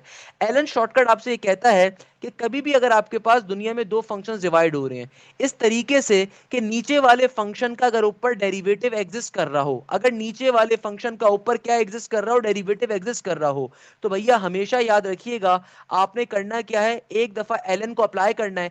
जो भी नीचे वाला फंक्शन आ रहा है वो एलन का फंक्शन बन जाएगा प्लस के सी के साथ। ये आपका आंसर होगा। क्या कहा मैंने? कि भाई देखो, कभी भी अगर आपके पास दो टर्म्स डिवाइड हो रही हैं और नीचे वाली टर्म का ऊपर डेरिवेटिव एग्जिस्ट कर रहा है, सही है ना? एक्स का डेरिवेटिव क्या होता है? 1 के बराबर। तो इसका आंसर क्या आ जाएगा? सिंपल, एलन को लिखोगे, जो भी नीचे वाला फंक्शन है वो एलन का फंक्शन बन जाएगा प्लस के सी के साथ। ये हमारा क्या होगा? ये हमारा आंसर होगा। डेट्स अ वेरी बुनियादी लॉजिक, सही है ना? डेट्स अ वेरी बुनियादी कॉन्सेप्ट। फॉर एग्जाम्पल, मैं आपसे कहता हूं कि मेरे पास एक क्वेश्चन है, इसमें एग्जामिनर क्या कह रहा है? एग्जामिनर कहता है कि भाई क्वेश्चन को सॉल्व करते हैं। एग्जामिनर कह रहा है इंटीग्रेशन का इंटीग्रेशन, ऊपर आ रहा है cos x, नीचे आ रहा है sin x into D x का dx। अब देखो, ये दो फंक्शंस डिवाइड हो रहे हैं, क्या मैं इसको नीचे से ऊपर ले जाके सॉल्व कर सकता हूं? अब कोई बच्चा बोलेगा सर पावर फॉर्मूले पे भी तो सॉल्व कर सकते हैं। नहीं, पावर फॉर्मूले पे सॉल्व कर ही नहीं सकते। अब कैसे? कि देखो, जब मैं sin x को नीचे से ऊपर भेजूंगा ना तो sin x की पावर में -1 आ जाएगा। क्लियर है ना? sin x में क्या आ जाएगा? -1। सही है? तो आपके पास पावर में जब -1 आ जाए तो पावर फॉर्मूला फेल हो जाता है। हमें पता है जब पावर में -1 आ जाए तो पावर फॉर्मूला क्या हो जाता है? फेल हो जाता है। इसीलिए पावर फॉर्मूला अप्लाई कर ही नहीं सकते आप। तो भाई इसका दूसरा तरीका क्या है? Allen shortcut. क्या नीचे वाली टर्म का ऊपर डेरिवेटिव आपको दिख रहा है? बिल्कुल दिख रहा है। साइन एक्स का डेरिवेटिव क्या होता है? कॉस एक्स के बराबर होता है। तो आपने सिंपल तरीके से क्या करना है? एलन को एक दफा लिखना है और जो भी नीचे वाला फंक्शन आ रहा है उसको एज इट इज एलन के फंक्शन के तौर पर लिख दोगे प्लस के सी के साथ। आंसर आ गया। दोबारा समझ लो मैंने क्या बात करी। कभी भी नीचे वाली टर्म का अगर ऊपर डेरिवेटिव आ रहा हो तो सिंपल तरीके से एलन को लिखोगे और नीचे वाला फंक्शन एलन के फंक्शन के तौर पे आ जाएगा। It's a very basic concept. For example, एक और कॉन्सेप्ट समझते हैं। भाई क्यों परेशान हो रहे हो? बहुत सारे क्वेश्चन करवाऊंगा। मैं कहता हूं क्वेश्चन आ रहा है इंटीग्रेशन 1/x+1 इंटू dx। जरा गौर से बात समझो। अब देखो, अक्सर बच्चे यहाँ पे कंफ्यूज हो जाएंगे, भाई इसको कैसे सॉल्व करोगे? बेटा देखो, यहाँ पे x+1 की कंप्लीट पावर क्या है? 1। तो अगर मैं इसको नीचे से ऊपर शिफ्ट करूंगा तो होल पावर -1 हो जाएगी, तो पावर फॉर्मूला फेल हो जाएगा। जब पावर फॉर्मूला फेल हो जाएगा तो अप्लाई करने का तरीकेकार क्या है? अप्लाई करने का तरीकेकार ये है कि आप सिंपल तरीके से यहाँ पे एलन शॉर्टकट को अप्लाई करोगे, क्योंकि नीचे वाली टर्म का ऊपर डेरिवेटिव एग्जिस्ट कर रहा है। बिल्कुल कर रहा है भाई। अगर पावर 1 के अलावा कुछ भी होती तो मैं शिफ्ट कर देता ऊपर। अगर पावर 1 के अलावा कुछ भी होती तो फिर पावर फॉर्मूला अप्लाई होता। लेट सपोज मैं कहता हूं कि इंटीग्रेशन 1/x+1 का यहाँ पे स्क्वायर मौजूद है, उस सूरत में तो पावर फॉर्मूला अप्लाई हो सकता है कि भाई नीचे से नीचे वाली टर्म नीचे से ऊपर जाएगी, जब ये टर्म नीचे से ऊपर जाएगी तो पावर में -2 बन जाएगा। अब जो पावर फॉर्मूला अप्लाई बिल्कुल कर सकते हो, पावर में एक इजाफा ऊपर भी हो जाएगा नीचे भी हो जाएगा। इट्स अ नॉर्मल थिंग, या सॉल्व हो सकता है। मगर अगर पावर में 1 आ रहा हो तो नीचे से ऊपर जाकर -1 बन जाएगा, तो पावर फॉर्मूला फेल हो गया। तो फिर आप एलन शॉर्टकट पे जाते हो। क्या नीचे वाली टर्म का ऊपर डेरिवेटिव मौजूद है? बिल्कुल मौजूद है। x+1 का डेरिवेटिव क्या होगा? बेटा x+1 का डेरिवेटिव किसके बराबर होगा? x का डेरिवेटिव होता है 1 और 1 का डेरिवेटिव होता है 0। तो सिंपल तरीके से हम लोग क्या करेंगे बेटा, यहाँ पे एलन का एलन लिखेंगे और नीचे वाली टर्म को एलन के फंक्शन के तौर पे लिखेंगे। आंसर आ गया। यानी कि अगर नीचे वाली टर्म का ऊपर डेरिवेटिव मौजूद है तो एलन का एलन लिखा जाएगा और नीचे वाली टर्म को हमने ऊपर लिख देना है। सिंपल तरीके से क्वेश्चन क्या हो गया? सॉल्व हो गया। भाई बहुत बुनियादी बात कर रहा हूं आपसे मैं। क्या बुनियादी बात कर रहा हूं मेरे प्यारे बेटे? कि देखो, सिंपल तरीके से दुनिया के अंदर कभी भी दो टर्म्स अगर डिवाइड हो रही हो, लेट सपोज मैं कहता हूं क्वेश्चन मेरे पास आ रहा है फॉर एग्जाम्पल क्वेश्चन आ रहा है x प्लस का 2, सही है, और होल पावर में 3 आ जाए, तो भाई अब बच्चों के जहन में आता है कि सर इसके ऊपर भी एलन शॉर्टकट अप्लाई होगा? नहीं। अरे भाई अगर होल पावर 1 होगी ना तो नीचे से ऊपर जाके -1 बनती है। यहाँ पे होल पावर क्या है? क्यूब है। तो अगर आप इसको नीचे से ऊपर भेजोगे तो क्या बन जाएगा? ये बन जाएगा x प्लस 2 की होल पावर में -3 इंटू dx का dx। यहां पे आप सिंपल पावर फॉर्मूला अप्लाई कर सकते हो। तो इस क्वेश्चन का सॉल्यूशन क्या हो जाएगा? पावर में एक इजाफा ऊपर, तो -3 प्लस का 1, ये बन जाएगा -2। ऊपर भी लिखा जाएगा, नीचे भी लिखा जाएगा, प्लस के सी के साथ सॉल्व हो जाएगा। मगर अगर यहां पे 1 होता तो उस सूरत में खाली एलन शॉर्टकट फॉर्मूला अप्लाई होता। अब मुझे बताओ, यहां तक की बात क्लियर होती है? जल्दी से मुझे बताओ, यहां तक की बात में किसी बच्चे को कोई प्रॉब्लम, कोई मसले मसाइल, कोई प्रॉब्लम की बात? जल्दी से मुझे बताओ, यहां तक की बात में कोई चिंता की बात, कोई प्रॉब्लम की बात, कोई मसले की बात? सही है ना? तो यहाँ पे क्या मसले की बात है? सही है। अच्छा, मैं अब आपको एक क्वेश्चन देता हूँ, मैं साथ साथ आपके मैसेजेस के ऊपर जा रहा हूँ, मगर उससे पहले let me give you few questions. मैं कहता हूँ कि एक क्वेश्चन आ रहा है, integration 1 divided by x into L N x into D x. इसको एक तो सॉल्व करके दिखाओ मुझे। और एक और क्वेश्चन है, बट चलो मैं उसको बाद में सॉल्व करवाता हूँ। सही है ना? पहले मुझे इस क्वेश्चन का आंसर बताओ क्या होगा। हाँ, समझते हैं। रोमैसा, मेरा बच्चा देखो, आओ क्वेश्चन को जरा समझने के ऊपर आओ। देखो भाई, इस क्वेश्चन की लॉजिक क्या है? एग्जामिनर इस क्वेश्चन में आपसे क्या कह रहा है? एग्जामिनर आपसे कहता है integration 1 divided by x into L N x. इस क्वेश्चन का पैटर्न क्या है और इस क्वेश्चन को हमने सिंप्लीफाई कैसे करना है या सॉल्व कैसे करना है? सही है ना? इस क्वेश्चन को सिंप्लीफाई करने का काम, तरीकेकार क्या होता है, किस पैटर्न पे आप करोगे? एग्जामिनर कह रहा है 1 divided by x into L N x. अब देखो यहाँ पे ये क्वेश्चन मोस्ट इंपॉर्टेंट है, इसको रट के घोल के पी जाइएगा। ये क्वेश्चन जो है ना, एक बुनियादी लॉजिक पे सॉल्व हो रहा है, और वो लॉजिक क्या है कि देखो, कभी भी दुनिया के अंदर अगर दो फंक्शंस आपस में डिवाइड हो रहे हो, लेट सपोज मैं कहता हूं कहीं पे 2 डिवाइडेड बाय 3 डिवाइडेड बाय 4 लिखा हुआ है, कहीं पे 2 डिवाइडेड बाय 3 बाय 4 लिखा हुआ है, तो इसको सॉल्व कैसे करोगे? इसको सॉल्व करने का तरीकेकार क्या होता है, पैटर्न क्या होता है? इसको सॉल्व करने का बेटा तरीकेकार ये होता है कि मैथ्स का बेसिक कॉन्सेप्ट क्या कहता है, एक से ज्यादा टर्म्स अगर डिवाइड हो रही हो तो सबसे नीचे वाली टर्म नीचे से ऊपर जाकर रेसिप्रोकेट फॉर्म में लिखी जाती है। तमाम बच्चे ये बात मानते हैं कि नहीं मानते? आप बोलोगे यस सर, ये तो हमें पता है, इसमें कोई नई बात थोड़ी है। अच्छा भाई, अगर मैं आपसे कहता हूं चलो कहीं पे लिखा हुआ आ जाए फॉर एग्जाम्पल 1 डिवाइडेड बाई 2, और होल डिवीजन में कहीं पे लिखा हुआ है 4। अब देखो इसको कैसे सॉल्व करोगे? अगर कहीं पे लिखा हुआ है 1 डिवाइडेड बाई 2 और होल डिवीजन में 4 आ रहा है, तो 4 के नीचे कुछ भी नहीं है, तो इसका मतलब है क्या होगा? 1 होगा। तो भाई अगर जब नीचे से नीचे वाली टर्म ऊपर जाएगी, तो मैथ्स का बेसिक कॉन्सेप्ट क्या होता है? एक से ज्यादा टर्म्स अगर डिवाइड हो रही हो, सबसे नीचे वाली टर्म नीचे से ऊपर जाकर रेसिप्रोकेट फॉर्म में लिखी जाती है। तो ये क्या बन जाएगा? ये बन जाएगा 1/4 के बराबर। यानी कि इसको मैं क्या लिख सकता हूँ? 1/2 इंटू 4। यानी कि 1/2 इंटू 4 दर हकीकत किसके बराबर है? इसके बराबर है। ये बात समझ में आ रही है कि भाई आप इसका वाइस वर्सा काम भी तो कर सकते हो। तो यहाँ पे देखो लिखा हुआ आ रहा था 1 divided by x into L N x. अब बच्चा बेचारा कंफ्यूज हो जाता है कि शायद डिवीजन फॉर्मूला अप्लाई होगा। बच्चा बेचारा कंफ्यूज हो जाता है कि भैया हमारे पास क्या होगा, शायद डिवीजन फॉर्मूला अप्लाई होगा। हालांकि डिवीजन फॉर्मूला अप्लाई नहीं होना यहाँ पे। यहाँ पे क्या अप्लाई होना है बेटा? सिंपल तरीके से आप क्या देखोगे? आप देखो भाई, इंटीग्रेशन यहाँ पे लिखी हुई है, मैं इसको ब्रेक करके लिख देता हूँ। ऊपर लिख देता हूँ 1 बाय एल एन एक्स और नीचे लिख देता हूँ x। अकॉर्डिंग टू मैथमेटिक्स, आप कोई भी काम जब परफॉर्म करते हो ना, उसका वाइस वर्सा काम करके चेक किया करो। तो देखो यहाँ पे 1 by x into L N x था, मैंने इसको ब्रेक करके लिख दिया 1 बाय एल एन एक्स और होल डिवीजन में x लिख दिया। अब देखो अगर मैं इसका वाइस वर्सा काम करता हूं, तो क्या नीचे वाली टर्म वापस से वाली वैल्यू फाइंड करेगी? नहीं करेगी। अब देखो अगर नीचे वाली टर्म को मैं नीचे से ऊपर भेजूंगा, तो नीचे से ऊपर जाके क्या बन जाएगा? ये बन जाएगा 1 डिवाइडेड बाय एक्स। वापस से देखो आपका ओरिजिनल क्वेश्चन फॉर्म हो रहा है। यानी कि आपको यहाँ पे एग्जामिनर ने एक चालाकी करके दी हुई है। एग्जामिनर ने आपको यहाँ पे एक चालाकी ये दी हुई है कि भाई आपको इस क्वेश्चन को पहले रेसिप्रोकेट करना पड़ेगा, कि यहाँ पे 1 by x into L N x जो गिवन है ना, तो हमने क्या करा, हमने 1 बाय एल एन एक्स को ब्रैकेट में करके ऊपर शिफ्ट कर दिया और होल डिवीजन में नीचे एक्स रख दिया।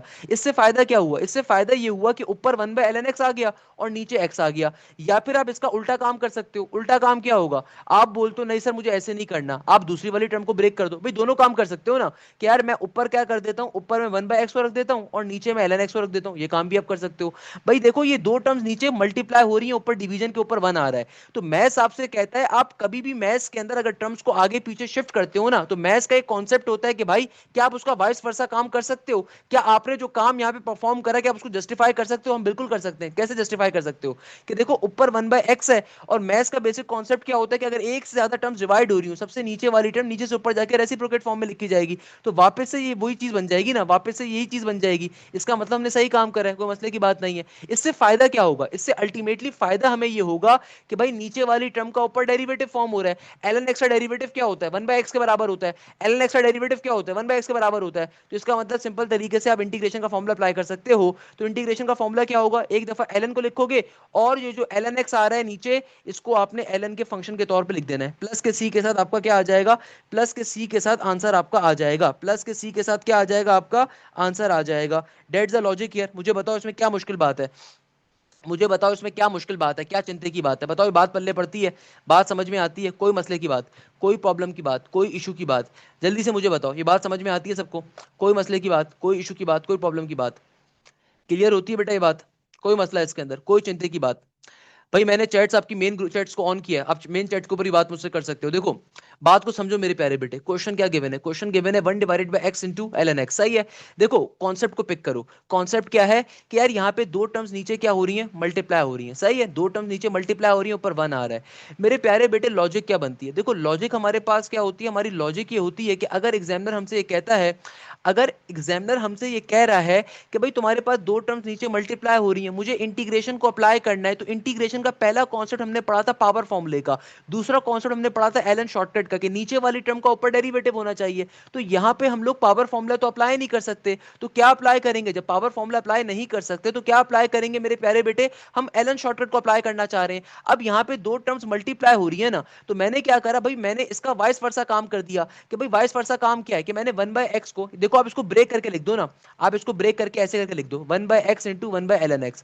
अब देखो हमने क्या करा, इसको ब्रेक कर दिया, जब ब्रेक कर दिया तो मैंने 1/x को ब्रैकेट के अंदर ऊपर शिफ्ट कर दिया, इस 1/x को मैंने ऊपर शिफ्ट कर दिया, सही है, और नीचे होल डिवीजन में मैंने ln x को रहने दे दिया। इससे फायदा क्या हुआ, इससे फायदा ये हुआ कि नीचे वाली टर्म का ऊपर डेरिवेटिव फॉर्म हो रहा है, जब नीचे वाली टर्म का ऊपर डेरिवेटिव फॉर्म हो रहा है तो फिर रेसिप्रोकल का कॉन्सेप्ट के ऊपर सेम चीज आपकी फॉर्म हो रही है ना, तो फिर आप एलन शॉर्टकट को अप्लाई कर सकते हो यहाँ पे। देखो इसकी मिसाल बड़ी सिंपल सी है, इसकी मिसाल क्या है, अगर कहीं पे लिखा हुआ आ रहा हो 1/x और आपके पास आ रहा हो साइन एक्स, अगर कहीं पे लिखा हुआ आ रहा हो 1/x इंटू साइन एक्स, अगर कहीं पे भी दुनिया में क्या अप्लाई हो रहा हो 1/x इंटू साइन एक्स आ रहा हो, सही है ना। अब आपने क्या करना है, अगर आप चाहो तो इसको ब्रेक करके लिख सकते हो ना, ये 1/x बन गया और ये 1/sin x बन गया। तो मैथ्स आपसे क्या कहता है कि भाई आप क्या कर लो, इसको ब्रेक करके लिख दो, कैसे कि भाई मैंने 1/x को ऊपर डिवीजन में रखा, सबसे नीचे मैंने साइन एक्स को रख दिया।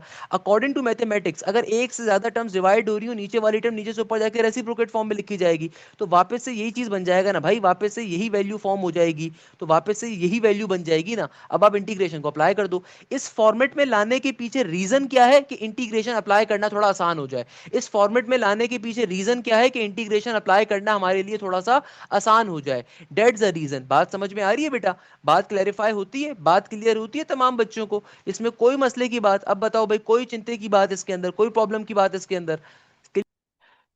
देखो भाई इस कॉन्सेप्ट को समझना चाहते हो, मैं इसके ऊपर एक और क्वेश्चन आपको दिखाता हूँ।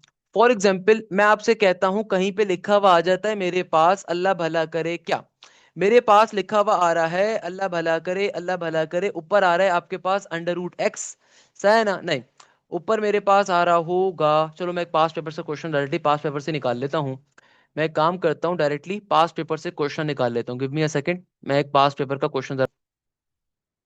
अच्छा भाई मैंने आपके सामने बेटा दो तरह के क्वेश्चन रखे, पहले नंबर के ऊपर मैंने क्वेश्चन रखा इंटीग्रेशन ई की पावर एक्स और नीचे डिवीजन में क्या आ रहा है ई की पावर एक्स माइनस का 1। अब देखो बेटा इस क्वेश्चन को सॉल्व कैसे करोगे, बेसिक कॉन्सेप्ट है भाई, आपने करना क्या है, हमेशा याद रखिएगा सबसे पहले नंबर के ऊपर कभी भी कोई भी इंटीग्रेशन का क्वेश्चन आए तो आप हमेशा इंटीग्रेशन का पावर फॉर्मूला देखोगे, इंटीग्रेशन का क्या देखोगे, पावर फॉर्मूला। इंटीग्रेशन का पावर फॉर्मूला हमसे क्या कहता है कि भैया आपके पास होल टर्म की पावर कभी भी -1 नहीं होनी चाहिए, मुझे साफ तौर पे देख रहे हैं जब मैं इस नीचे वाली वैल्यू को नीचे से ऊपर शिफ्ट करूंगा तो होल टर्म की पावर -1 हो जाएगी, तो पावर फॉर्मूला यहाँ पे फेल हो गया। तो हम एलन शॉर्टकट के ऊपर जाएंगे, दूसरी कॉन्सेप्ट के ऊपर। एलन शॉर्टकट क्या कहता है, एलन शॉर्टकट कहता है कि भैया नीचे वाली टर्म का ऊपर डेरिवेटिव देखो, तो बेटा ई की पावर एक्स माइनस के 1 का डेरिवेटिव क्या होगा, ई की पावर एक्स का डेरिवेटिव होता है ई की पावर एक्स के बराबर, और नेगेटिव के 1 का डेरिवेटिव होता है 0 के बराबर, तो यानी कि नीचे वाली टर्म का ऊपर डेरिवेटिव एग्जिस्ट करता है। इसका मतलब क्या हुआ, इसका मतलब ये हुआ जब नीचे वाली टर्म का ऊपर डेरिवेटिव आ रहा है तो आपने एक दफा एलन को लिखना है, जो भी नीचे वाला फंक्शन आ रहा है वो एलन के फंक्शन के तौर पे आ जाएगा। ये आपका प्लस के सी के साथ क्या आ गया, आंसर आ गया, कोई मसले की बात नहीं है बेटा, कोई इशू की बात नहीं है। अच्छा लिमिट्स वाले क्वेश्चन में प्रॉब्लम हो रही थी, तो चलो एक और लिमिट वाला क्वेश्चन करवा रहा हूं, भाई बहुत सारे हैं लिमिट वाले क्वेश्चन, एक और करवा दिया मैंने। चलो अब देखो ये वाला क्वेश्चन समझते हैं मेरे प्यारे बच्चों। इस क्वेश्चन में बल्कि मैं इसी काम करता हूँ, लिमिट्स चेंज कर देता हूँ। मेरे पास एक लिमिट आ रही है ई और एक लिमिट आ रही है मेरे पास 1, सही है ना। ये मेरे पास दो लिमिट्स आ रही हैं, एक आ रही है ई और एक आ रही है 1। या चलो यार एक काम करते हैं, मैं इसके अंदर पाई/2 और 0 ही दे देता हूँ। खाली समझाना चाह रहा हूँ कि लिमिट्स अप्लाई कैसे करते हैं। देखो भाई एग्जामिनर क्या कह रहा है, इंटीग्रेशन अप्लाई हो रही है cot x divided by ln sin x के ऊपर। हमेशा याद रखिएगा सबसे पहला हथियार इंटीग्रेशन में आपका क्या है। 99% बच्चा इंटीग्रेशन को इसलिए सॉल्व नहीं कर पाता कि उसको सॉल्व करना नहीं आता। वो इसलिए सॉल्व नहीं कर पा रहा होता कि भैया उसके पास सॉल्व करने का कॉन्सेप्ट नहीं होता। सही है, कॉन्सेप्ट क्या होता है, उसको बेसिक उसकी लॉजिक्स नहीं बनी हुई होती हैं। मेरे प्यारे बच्चों बेसिक लॉजिक क्या है, सबसे पहले पावर फॉर्मूला देखो। क्या नीचे वाली टर्म को आप नीचे से ऊपर शिफ्ट कर सकते हो, नहीं कर सकते, क्योंकि नीचे वाली टर्म की कंप्लीट पावर 1 के बराबर है। जब नीचे से ऊपर शिफ्ट करोगे तो होल पावर -1 हो जाएगी, तो पावर फॉर्मूला फेल हो जाएगा। तो सेकंड हथियार क्या था, एलन शॉर्टकट। एलन शॉर्टकट क्या कहता है, नीचे वाली टर्म का ऊपर डेरिवेटिव देखो। तो नीचे टर्म क्या आ रही है, L N sine x. L N sine x का डेरिवेटिव क्या होता है, एलन साइन एक्स का डेरिवेटिव होता है वेरी सिंपल, एलन का डेरिवेटिव में formula 1 divided by sine x, और फिर साइन एक्स का डेरिवेटिव होता है कॉस एक्स के बराबर। तो कॉस डिवाइडेड बाय साइन किसके बराबर होता है, कॉट एक्स के बराबर होता है। cos डिवाइडेड बाय sin किसके बराबर होता है, cot x के बराबर होता है। तो देखो नीचे वाली टर्म का ऊपर डेरिवेटिव एग्जिस्ट कर रहा है, नीचे वाली टर्म का मेरे प्यारे बच्चों ऊपर डेरिवेटिव एग्जिस्ट कर रहा है। तो क्या करेंगे सर, अरे भैया सिंपलीफाई करोगे और क्या करोगे सर, सिंपलीफाई कैसे करेंगे भाई, नीचे वाली टर्म का चूंकि ऊपर डेरिवेटिव एग्जिस्ट कर रहा है तो ये इंटीग्रेशन का सिंबल गायब हो जाएगा, क्योंकि इंटीग्रेशन आपने अप्लाई कर रहे हो अब। तो भैया क्या करोगे, ln को एक दफा लिखोगे, जो भी नीचे वाली टर्म आ रही है वो ln के फंक्शन के तौर पे लिखी जाएगी, जो भी नीचे वाली टर्म आ रही है वो ln के फंक्शन के तौर पे लिखी जाएगी। जब आपने दुनिया में इंटीग्रेशन को अप्लाई कर दिया, अब आप लिमिट्स को गायब कर दोगे। अब आपकी लिमिट्स जो है ये ब्रैकेट के ऊपर आ जाएंगी। अब आपकी जो ये लिमिट्स हैं कहां पे आ जाएंगी, ब्रैकेट्स के ऊपर आ जाएंगी। कहां पे आ जाएंगी मेरे प्यारे बेटे, ब्रैकेट के ऊपर आ जाएंगी, सही है ना। अब आप फाइनली यहां पे लिमिट्स को अप्लाई कर सकते हो, बिल्कुल कर सकते हो करना चाहो तो। अब लिमिट्स अप्लाई कैसे होती हैं, लिमिट्स अप्लाई करने का तरीकेकार ये होता है कि बेटा एक दफा आप अप्लाई करोगे अपर लिमिट को, जो भी आपका इनपुट आ रहा है, जहां जहां इनपुट आ रहा है वहां पे एक दफा अपर लिमिट डालोगे, फिर माइनस का साइन, एक दफा आप डाल दोगे लोअर लिमिट को, तो साइन जीरो का साइन जीरो। ये इसकी बेसिक कॉन्सेप्ट होता है, सही है ना। वैसे इसको सॉल्व करने की नीड नहीं है, बट मैं आपको बता रहा हूं किस तरीके से लिमिट्स अप्लाई कर रहे होते हैं। कि देखो पहला काम क्या है, इंटीग्रेशन को अप्लाई करना। लिमिट्स को कभी भी स्टार्टिंग में नहीं डाला जाता, आप पहले हमेशा नॉर्मल इंटीग्रेशन को अप्लाई करोगे। आप पहले हमेशा क्या करोगे, नॉर्मल इंटीग्रेशन को अप्लाई करोगे, नॉर्मल तरीके से इंटीग्रेशन को सिंप्लीफाई करोगे। जब इंटीग्रेशन सिंप्लीफाई होकर फाइनल आंसर आ जाए, उसके बाद कहीं जाके आप फिर लिमिट्स को अप्लाई करते हो। और लिमिट्स अप्लाई कैसे होती हैं, upper limit minus lower limit, upper limit minus lower limit. For example जैसे कि हमें पता है कि साइन 90 डिग्री क्या होता है, साइन 90 डिग्री बराबर होता है हमारे पास किसके, 1 के। तो यहाँ पे 1 आ गया, ln 1 0 के बराबर होता है, सही है। यहाँ पे साइन 0 बराबर होता है 0 के। तो भाई बताने का मकसद ये किस तरीके से सॉल्व हो रहा होगा, आपको निकालने की जरूरत नहीं है। वैसे मुझे साफ तौर पे दिख रहा है कि यहाँ पे क्या हो जाएगा, ये हो जाएगा साइन 90, साइन 90 बराबर होता है 1 के। तो ये अंदर बन गया ln 1 और बाहर वाला ln का ln as it is, minus का साइन, ln का ln। ये साइन 0 बराबर होता है 0 के, तो 0 जब ln से मल्टीप्लाई होगा तो ये भी पूरा का पूरा बल्कि ये ln 0 बन जाएगा ना, नहीं देखो हाँ सही है ना, ln 0 बन जाएगा, ये अंदर ln 0 आ जाएगा। फर्दर सॉल्व करने की नीड नहीं है, उसको मैंने एक लॉजिक आपको बता दी कि सॉल्व किस तरीके से हो रहा होगा। डेट्स द बुनियादी कॉन्सेप्ट, किस तरीके से हम इसको सिंप्लीफाई कर रहे थे। बताओ यहाँ तक की बात क्लियर होती है, जल्दी से मुझे बताओ। अच्छा बेटा, जो काम कर रहे हो सब छोड़ दो फॉर अ टाइम बीइंग, जो भी काम कर रहे हो ना लिटरली सब छोड़ दो खुदारा। आपने सिर्फ और सिर्फ एक चीज पे फोकस करना है, जो भी काम कर रहे हो सब छोड़ दो। और फोकस किस चीज पे करना है, फोकस करना है इन फॉर्मूलाज की अंडरस्टैंडिंग के ऊपर। हमारे पास देखो कुछ बुनियादी फॉर्मूलाज होते हैं, कुछ बुनियादी कॉन्सेप्ट्स होते हैं, हमें क्या करना होता है, इन कॉन्सेप्ट को थोड़ा सा अंडरस्टैंड करना है। और वो अंडरस्टैंड क्या होता है, ट्रिगोनोमेट्रिक के फॉर्मूलाज। ट्रिगोनोमेट्री की इंटीग्रेशन की जब हम बात करते हैं, हमारे पास इन टोटल 10 फॉर्मूलाज होते हैं। हमारे पास इन टोटल कितने फॉर्मूलाज होते हैं मेरे प्यारे बेटे, 10 फॉर्मूलाज होते हैं। और यकीन मानिए 10 के 10 फॉर्मूलाज एक्सट्रीमली इंपॉर्टेंट हैं। इन 10 में से 6 फॉर्मूलाज को याद करना बहुत ईजी है, सही है ना। और बाकी के 4 फॉर्मूलाज अक्सर बच्चों को डिफिकल्ट लगते हैं। तो भाई सबसे पहला फॉर्मूला बड़ा इजी है, साइन एक्स का इंटीग्रेशन में फॉर्मूला क्या होता है मेरे प्यारे बेटे, साइन एक्स का इंटीग्रेशन में फॉर्मूला किसके बराबर होता है, साइन एक्स का इंटीग्रेशन के अंदर फॉर्मूला होता है हमारे पास नेगेटिव के कॉस एक्स के।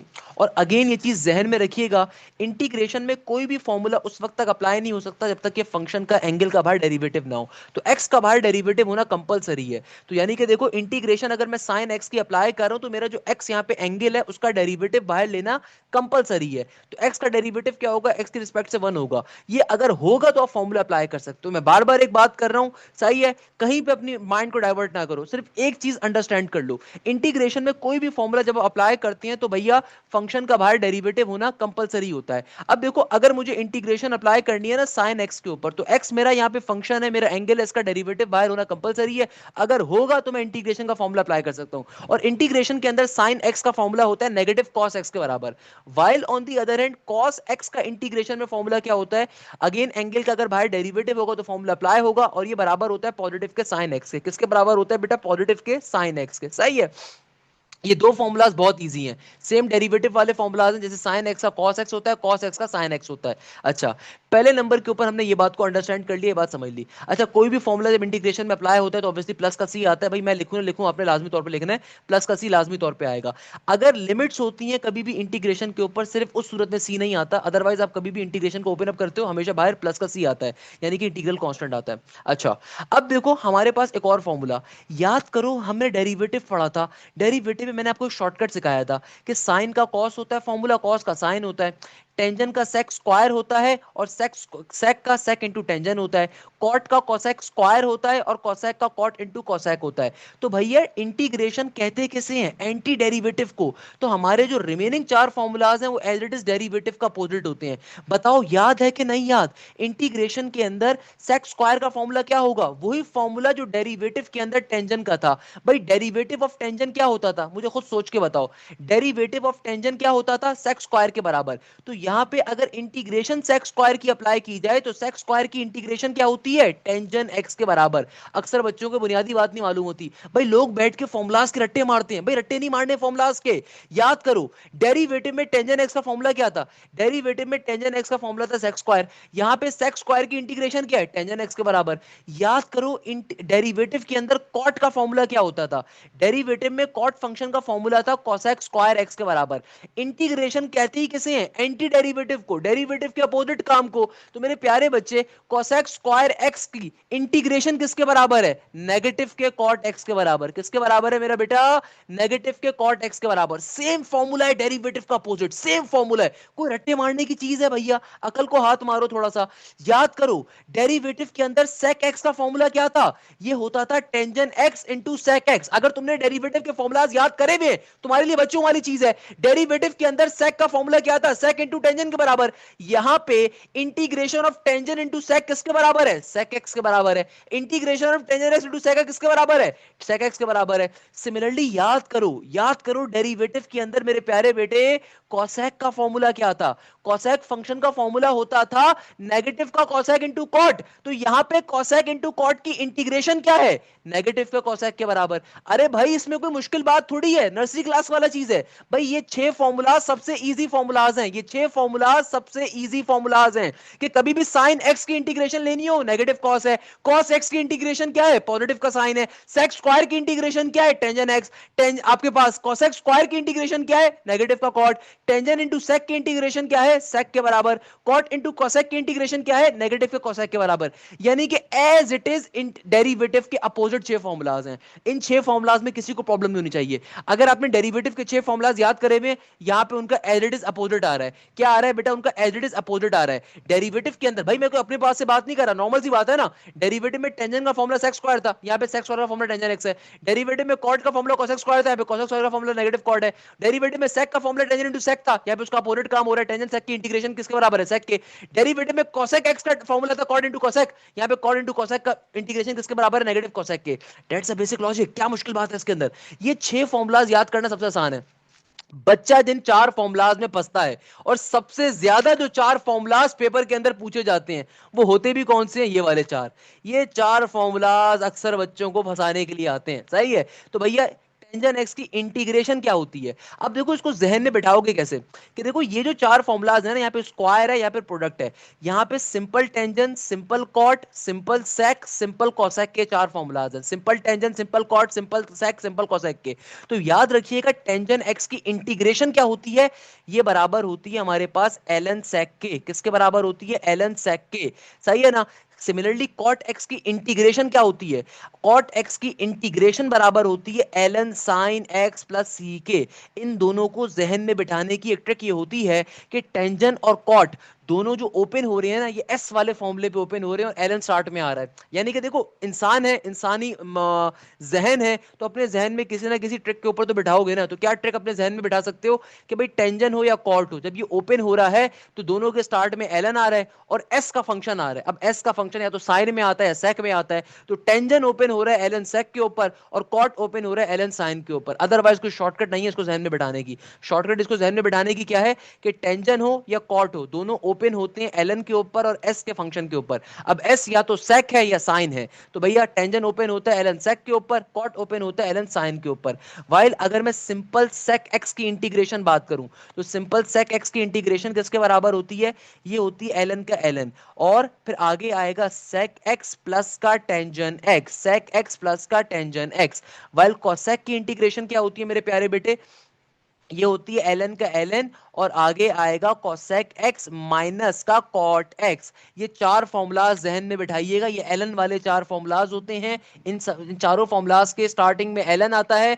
टेंजन और कॉट की स्टार्टिंग है सेक से, सेक और कोसेक की स्टार्टिंग है प्लस और माइनस के अंदर। इसको आप इसी तरीके से खाली जहन में बिठा सकते हो। देखो, अक्सर मैं देखता हूं बच्चे गलती क्या करते हैं, फॉर्मुलाज के रट्टे मार रहे होते हैं। सुबह से लेके शाम तक बैठे रहेंगे, पेपर पकड़ के उनसे पूछो भाई क्या कर रहे हो, सर फॉर्मुलाज याद कर रहा हूँ। फॉर्मुलाज कभी याद नहीं होते, फॉर्मुलाज याद होते हैं लिख लिख के प्रैक्टिस करने के ऊपर। मैं हमेशा बच्चों से एक बात कहता हूँ, देखो फॉर्मुलाज याद कैसे होंगे? क्लास एंड हो, 10 दफा इन फॉर्मुलाज को देख के लिखो, 2 दफा बगैर देख के लिखो, फिर जिस फॉर्मुले में फंस रहे हो उसको बगैर देख के 5 दफा लिखो। यानी कि देखो, फॉर्मुला लिख लिख के याद होते हैं, फॉर्मुलाज कभी भी रट्टे मार के याद नहीं होते। तो हाँ, मेरी कोशिश ये होती है कि बेटा इस टॉपिक के ऊपर, जिसके ऊपर नॉर्मली टीचर 2 मिनट भी नहीं देते, खाली पीडीएफ पकड़ा देते हैं, उसके ऊपर बड़ी मेहनत करता हूं मैं कि यार एटलीस्ट मैं बच्चे को कोई लॉजिक दे सकूं कि यार आपने अगर इसको याद रखना है तो अगेन शॉर्टकट हर इंसान की अपनी होती है। जरूरी नहीं कि आपको मेरी शॉर्टकट पिकअप हो, नॉर्मल सी बात है, शॉर्टकट हर इंसान अपनी खुद से बनाता है। मगर एटलीस्ट आप कोशिश ये कर सकते हो कि भाई देखो, ये 6 फॉर्मुलाज, ये वाले जो 6 फॉर्मुलाज हैं, एक ये और ये वाले 4 फॉर्मुलाज, ये बड़े ईजी से फॉर्मुलाज हैं। सही है ना? ये बड़े ईजी से 6 फॉर्मुलाज हैं, ये नॉर्मल फॉर्मुलाज हैं, कोई मसला नहीं है इनमें। मगर ये जो 4 फॉर्मुलाज हैं, इनको जहन में कैसे बिठाओ कि देखो, सिंपल टेंजन या सिंपल सेक, जब सिंपल कॉट, सिंपल टेंजन और सिंपल कॉट जब ओपन होंगे ना, तो ये एस के ऊपर ओपन होंगे, एलन पहले आएगा। तो मुझे पता चल गया कि यार जहन में बिठाने के लिए कि टेंजन एक्स की इंटीग्रेशन क्या होगी, ये होगी एलन सेक के बराबर। कॉट एक्स की इंटीग्रेशन क्या होगी? एलन साइन के बराबर। सिमिलरली अगर सेक या कॉसेक का इंटीग्रेशन में फॉर्मूला पूछा जा रहा है, तो ये होगा एलन सेक प्लस का टेंजन और एक दफा होगा एलन कॉसेक माइनस के कॉट एक्स के बराबर। ये इसका सिंपल सा आंसर है। अगेन फॉर्मुलाज याद हर सूरत में करने, चाहे रट्टे मार के याद करो, चाहे रो पीट के याद करो, चाहे अपने आप को चमाटे मार के याद करो, याद हर सूरत में करने ही करने हैं आपने, या तो लिख लिख के प्रैक्टिस करके याद करो। अच्छा, आखिर में भाई प्लस के सी हर एक के अंदर आएगा। मैंने नहीं लिखा, मैं 10,000 दफा चीजें लिख रहा होता हूँ, तो जाहिर सी बात है भैया, परेशान होने की जरूरत नहीं है। प्लस का सी कोई भी फॉर्मुला ओपन करोगे तो आएगा, लाजिम सी बात है। दूसरे नंबर के ऊपर, इंटीग्रेशन के अंदर कोई भी फॉर्मुला उस वक्त तक अप्लाई नहीं कर सकते जब तक कि फंक्शन का बाहर डेरिवेटिव ना हो। इसका मतलब क्या है, मैं उसको भी बाद में एक्सप्लेन करूंगा। पहले मुझे अब बताओ, यहां तक की बात क्लियर होती है? Please let me know. मैं चैट को ऑप्शन ओपन कर रहा हूँ, जल्दी से मुझे बताओ यहां तक की बात सबको क्लियर होती है कि हम कर रहे हो, सब छोड़ दो, क्वेश्चन को समझते हैं। मेरे प्यारे बेटे देखो, अभी हम लोगों ने जितने कॉन्सेप्ट्स को पिकअप किया, अब जरा इन कॉन्सेप्ट को समझते हैं। देखो, सबसे पहले नंबर के ऊपर क्वेश्चन क्या आ रहा है? साइन 2x का क्वेश्चन आ रहा है। मेरा बच्चा, साइन 2x की इंटीग्रेशन, देखो इंटीग्रेशन साइन पे अप्लाई हो रही है, सही है? क्या इंटीग्रेशन में साइन का फॉर्मूला होता है? बिल्कुल होता है। बहुत सारे बच्चे डायरेक्टली बोलेंगे सर आंसर होगा नेगेटिव फॉर cos 2x। नहीं, गलत कर रहे हो। हमेशा याद रखिएगा, इंटीग्रेशन में कोई भी फॉर्मूला कब अप्लाई होगा? जब तुम्हारे एंगल का बाहर डेरिवेटिव होगा। अब देखो, तुम्हारा एंगल यहाँ पे 2x आ रहा है, 2x का डेरिवेटिव क्या होता है? 2 के बराबर। अभी देखो, बाहर मेरे पास 2 मौजूद नहीं है, तो आप पहले 2 को लेकर आओगे मेरे प्यारे बेटे। आप बाहर क्या लेकर आओगे? 2 को लेकर आओगे। तो आपने क्या करना है? 2 से मल्टीप्लाई, 2 से डिवाइड, ताकि आपका बाहर क्या आ जाए? आपका बाहर डेरिवेटिव कंप्लीट हो जाए। भाई आपने सबसे पहले नंबर पे क्या काम करना है? भाई आपने डेरिवेटिव लेकर आना है ना, आपने यहाँ पे क्या लेना है?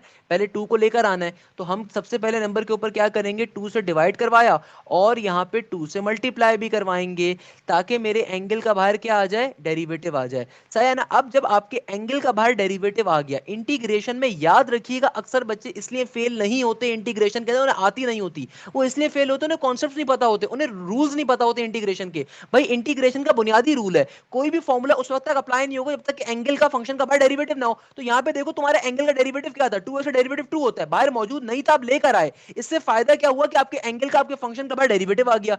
Once you have the once you have the derivative of your function of your angle, अब आप फाइनली यहाँ पे इंटीग्रेशन का फॉर्मुला अप्लाई करोगे 1/2, पहले वाला साथ साथ चलेगा। साइन का इंटीग्रेशन में फॉर्मुला क्या होता है, नेगेटिव का कॉस होता है, और जो भी एंगल आ रहा है उस एंगल को एडिट एक दफा लिख दोगे, प्लस के सी के साथ आपका आंसर आ गया। That's the logic. क्या मुश्किल बात है इसमें, क्या मुश्किल चीज है भैया। अब कोई बच्चा बोलेगा सर ये टू कहां गया, अरे भाई टू तुम्हारा डेरिवेटिव था ना, इसका काम सिर्फ ये होता है फंक्शन का डेरिवेटिव, तो फंक्शन का डेरिवेटिव सिर्फ फॉर्मूला इस्तेमाल करवाने में खत्म हो जाता है, सही है। अब देखो ये वाला क्वेश्चन बहुत पेपर्स के अंदर पूछा गया है, ये वाला जो क्वेश्चन है बहुत ज्यादा पेपर्स के अंदर आया हुआ है। एग्जामिनर कह रहे हैं sine ln under root x divided by root x, इसको कैसे सॉल्व करोगे मेरा बच्चा। अब देखो साइन का इंटीग्रेशन में फॉर्मूला क्या होता है, हमें पता है नेगेटिव कॉस होता है, मगर यहां पे देखो इसका एंगल क्या आ रहा है, इसका फंक्शन आ रहा है ln रूट एक्स। खुद सोचो ln अंडर रूट एक्स का डेरिवेटिव क्या होगा बेटा, ln अंडर रूट एक्स का डेरिवेटिव क्या होगा, ln का डेरिवेटिव में फॉर्मूला, ln का डेरिवेटिव में फॉर्मूला क्या होता है 1 डिवाइडेड बाय फंक्शन, और फिर बात यहां पे खत्म नहीं होगी, बात बढ़ेगी आगे, आगे जाके फंक्शन का डेरिवेटिव लोगे, तो अंडर रूट एक्स का डेरिवेटिव लोगे आगे जाके, तो अंडर रूट एक्स का डेरिवेटिव क्या हो जाएगा, ये 1/√x का 1/√x, और अंडर रूट एक्स का डेरिवेटिव किसके बराबर होगा, ये बराबर होगा 1/2√x के बराबर, किसके बराबर होगा 1/2√x के बराबर। यानी कि यहाँ पे क्या फॉर्म होना चाहिए, यहाँ पे बनना चाहिए 1/2, और रूट एक्स जब रूट एक्स से मल्टीप्लाई होगा तो नीचे आ जाएगा x। अच्छा यहाँ पे रूट एक्स नहीं होगा, सिर्फ x मौजूद होगा। तो भैया यानी कि इसका मतलब क्या है, ln रूट एक्स का डेरिवेटिव क्या होता है 1/2x के बराबर, यानी कि ln रूट एक्स का डेरिवेटिव क्या होता है, ln रूट एक्स का डेरिवेटिव होता है 1/2x के बराबर, सही है ना। क्वेश्चन में एक चेंज है कि भाई नीचे अंडर रूट एक्स नहीं गिवन होगा, नीचे x गिवन होगा, नीचे रूट एक्स नहीं हो सकता, नीचे x गिवन होगा, तभी मैंने उसको सही कर दिया। तो क्वेश्चन आपका क्या आ रहा था, साइन ln रूट एक्स, और नीचे आ रहा था x। अब मुझे अगर इस क्वेश्चन को सॉल्व करना है, सबसे पहले आपने क्या करना है, जो आपका एंगल आ रहा है, जो आपका फंक्शन आ रहा है, इसका बाहर डेरिवेटिव कंप्लीट करवाओगे, तो ln रूट एक्स का डेरिवेटिव निकालोगे, तो ln रूट एक्स का डेरिवेटिव क्या होगा 1/√x, और फिर रूट एक्स का डेरिवेटिव लोगे फंक्शन का, तो रूट एक्स का डेरिवेटिव होता है 1/2√x के बराबर, तो 2 का 2 आ गया, रूट एक्स से रूट एक्स मल्टीप्लाई होगा तो x खाली बचेगा, यानी कि नीचे मौजूद क्या होना चाहिए 1/2x। तो नीचे देखो अभी x आ रहा है, 2 नहीं आ रहा, तो पहला काम क्या करोगे, 2 को मल्टीप्लाई डिवाइड करके लेकर आओगे, 2 से मल्टीप्लाई भी किया, 2 से डिवाइड भी करवाया, ताकि एंगल का बाहर डेरिवेटिव आ जाए। Once you have the derivative of your angle, once you have the derivative of your function, then simple तरीके से आपने क्या करना है, अपने साइन के ऊपर इंटीग्रेशन का फॉर्मूला अप्लाई कर देना है। साइन का इंटीग्रेशन किसके बराबर होती है, नेगेटिव के कॉस के, और जो भी आपका एंगल आ रहा है उस एंगल को आपने एडिट लिख देना है प्लस के सी के साथ। बताओ भाई बात पल्ले पड़ती है, मैं चैट जल्दी से ओपन कर रहा हूँ, जल्दी से मुझे बताओ, नमाज ब्रेक ले लेते हैं। इधर देखो भाई, जिन बच्चों से सॉल्व हो रहा है वो खुद से सॉल्व कर लो, जिनसे सॉल्व नहीं हो रहा हो इधर बैठ के समझ लो बात को, जिनसे सॉल्व नहीं हो रहा इधर बैठ के समझ लो, फिर मैं नमाज ब्रेक दे दूंगा। पहला क्वेश्चन, ये वाला question, tangent under root x divided by root x, कैसे सॉल्व करोगे मेरे प्यारे बेटे। देखो बच्चा, टेंजेंट का रूट एक्स के अंदर क्या फॉर्मूला होता है, एग्जामिनर कभी भी अगर आपसे कहता है कि आपको क्या कैलकुलेट करना है, आपको कैलकुलेट करना है tangent under root x divided by root x. अब देखो टेंजेंट के ऊपर इंटीग्रेशन अप्लाई हो सकती है, बिल्कुल हो सकती है, टेंजेंट का इंटीग्रेशन में सिंपल टेंजेंट का इंटीग्रेशन में फॉर्मूला भी होता है, मगर मैं फॉर्मूला उस वक्त तक अप्लाई नहीं कर सकता जब तक कि एंगल का बाहर डेरिवेटिव ना हो। यहाँ पे एंगल क्या है, अंडर रूट एक्स, तो मेरे प्यारे बच्चों अंडर रूट एक्स का डेरिवेटिव क्या होता है, रूट एक्स का डेरिवेटिव बराबर होता है 1/2√x के बराबर। अब देखो नीचे में आपको रूट एक्स ऑलरेडी गिवन है, क्या चीज नीचे गायब है, नीचे से क्या चीज गायब है, 2 गायब है ना नीचे बेटा, तो यानी कि आप 2 से मल्टीप्लाई करोगे, 2 से डिवाइड करोगे ताकि नीचे 2 आ जाए, और 2 से डिवाइड करवाने के नीचे रीजन क्या है, ताकि एंगल का बाहर डेरिवेटिव आ सके। एंगल मेरा जो आ रहा है रूट एक्स, इसका बाहर डेरिवेटिव क्या होगा 2√x के बराबर, तो चूंकि एंगल का बाहर डेरिवेटिव लेकर आना है, तो दैट्स द रीजन कि हमने क्या करा, 2 से मल्टीप्लाई डिवाइड करवा दिया। अब फाइनली चूंकि एंगल का डेरिवेटिव आ चुका है, अब मैं टेंजेंट का इंटीग्रेशन में फॉर्मूला इस्तेमाल करूंगा। तो मेरे प्यारे बच्चों टेंजेंट का इंटीग्रेशन में फॉर्मूला किसके बराबर होता है, टेंजेंट का इंटीग्रेशन में फॉर्मूला क्या होता है, एलन का एलन सेक का सेक लिखोगे, सही है, एलन का एलन सेक का सेक लिखोगे, और जो भी आपका एंगल आ रहा है, जो भी आपका एंगल आ रहा है, आपने उस एंगल को एज इट इज यहाँ पे कॉपी डाउन कर देना है, प्लस के सी के साथ आपका आंसर आ गया। दैट्स द लॉजिक यार, क्या मुश्किल बात है यार, क्या मुश्किल चीज है, नर्सरी क्लास का बच्चा करते हैं यकीन मानो, टोडलर्स कर लेते हैं, टोडलर्स, सही है ना। अच्छा भाई, अब देखो बेटा नेक्स्ट क्वेश्चन में एग्जामिनर क्या कह रहा है, एग्जामिनर कह रहा है दो फंक्शंस क्या हो रहे हैं multiply, x into cos into x square minus का 1। अब देखो यहाँ पे दो फंक्शंस मल्टीप्लाई हो रहे हैं, शैतान पेपर में भगाएगा, प्रेशर इतना ज्यादा होगा, शैतान बोलेगा मल्टीप्लीकेशन फॉर्मूला अप्लाई कर दो। हालांकि अच्छा बच्चा फौरन से जानता है कि भैया मल्टीप्लीकेशन फॉर्मूला नहीं होता दुनिया में कोई इंटीग्रेशन के अंदर। इंटीग्रेशन क्या कहता है, इंटीग्रेशन कहता है कि सिंपल तरीके से क्या करो, यहाँ पे पहले पावर फॉर्मूला चेक करो। अब देखो पावर फॉर्मूला में अप्लाई कर नहीं सकता, नहीं होल टर्म पे पावर यहाँ पे अगर 1 आ भी रही है तो बेस का बाहर डेरिवेटिव नहीं है, पावर फॉर्मूला फेल हो गया, एलन शॉर्टकट फॉर्मूला फेल हो गया, इसलिए मैं कॉस का अपना इंडिविजुअल फॉर्मूला चेक कर लेता हूं। चाहता हूँ कि आया यहाँ पे कॉस का फॉर्मूला अप्लाई तो नहीं हो सकता। तो देखो मेरा एंगल है एक्स स्क्वायर माइनस का 1, बाहर मौजूद है एक्स इंटू डी एक्स का dx। तो बेटा अगर मुझे यहाँ पे कॉस का फॉर्मूला अप्लाई करना है तो क्या एंगल का बाहर डेरिवेटिव आ सकता है? एक्स स्क्वायर माइनस 1 का डेरिवेटिव क्या होगा? 2x के बराबर होगा मेरे बेटे। किसके बराबर होगा? 2x के बराबर होगा। तो यानी कि देखो यहाँ पे एंगल का बाहर डेरिवेटिव फॉर्म हो सकता है। अगर एंगल का बाहर डेरिवेटिव फॉर्म हो सकता है तो मैं कॉस का इंडिविजुअल फॉर्मूला अप्लाई कर दूंगा। तो मेरे प्यारे बच्चों, कॉस का फॉर्मूला क्या होता है? हम सबको पता है पॉजिटिव का साइन होता है, मगर ये फॉर्मूला उस वक्त तक अप्लाई नहीं हो सकता जब तक कि एंगल का बाहर डेरिवेटिव ना हो। तो हम लोग क्या करेंगे?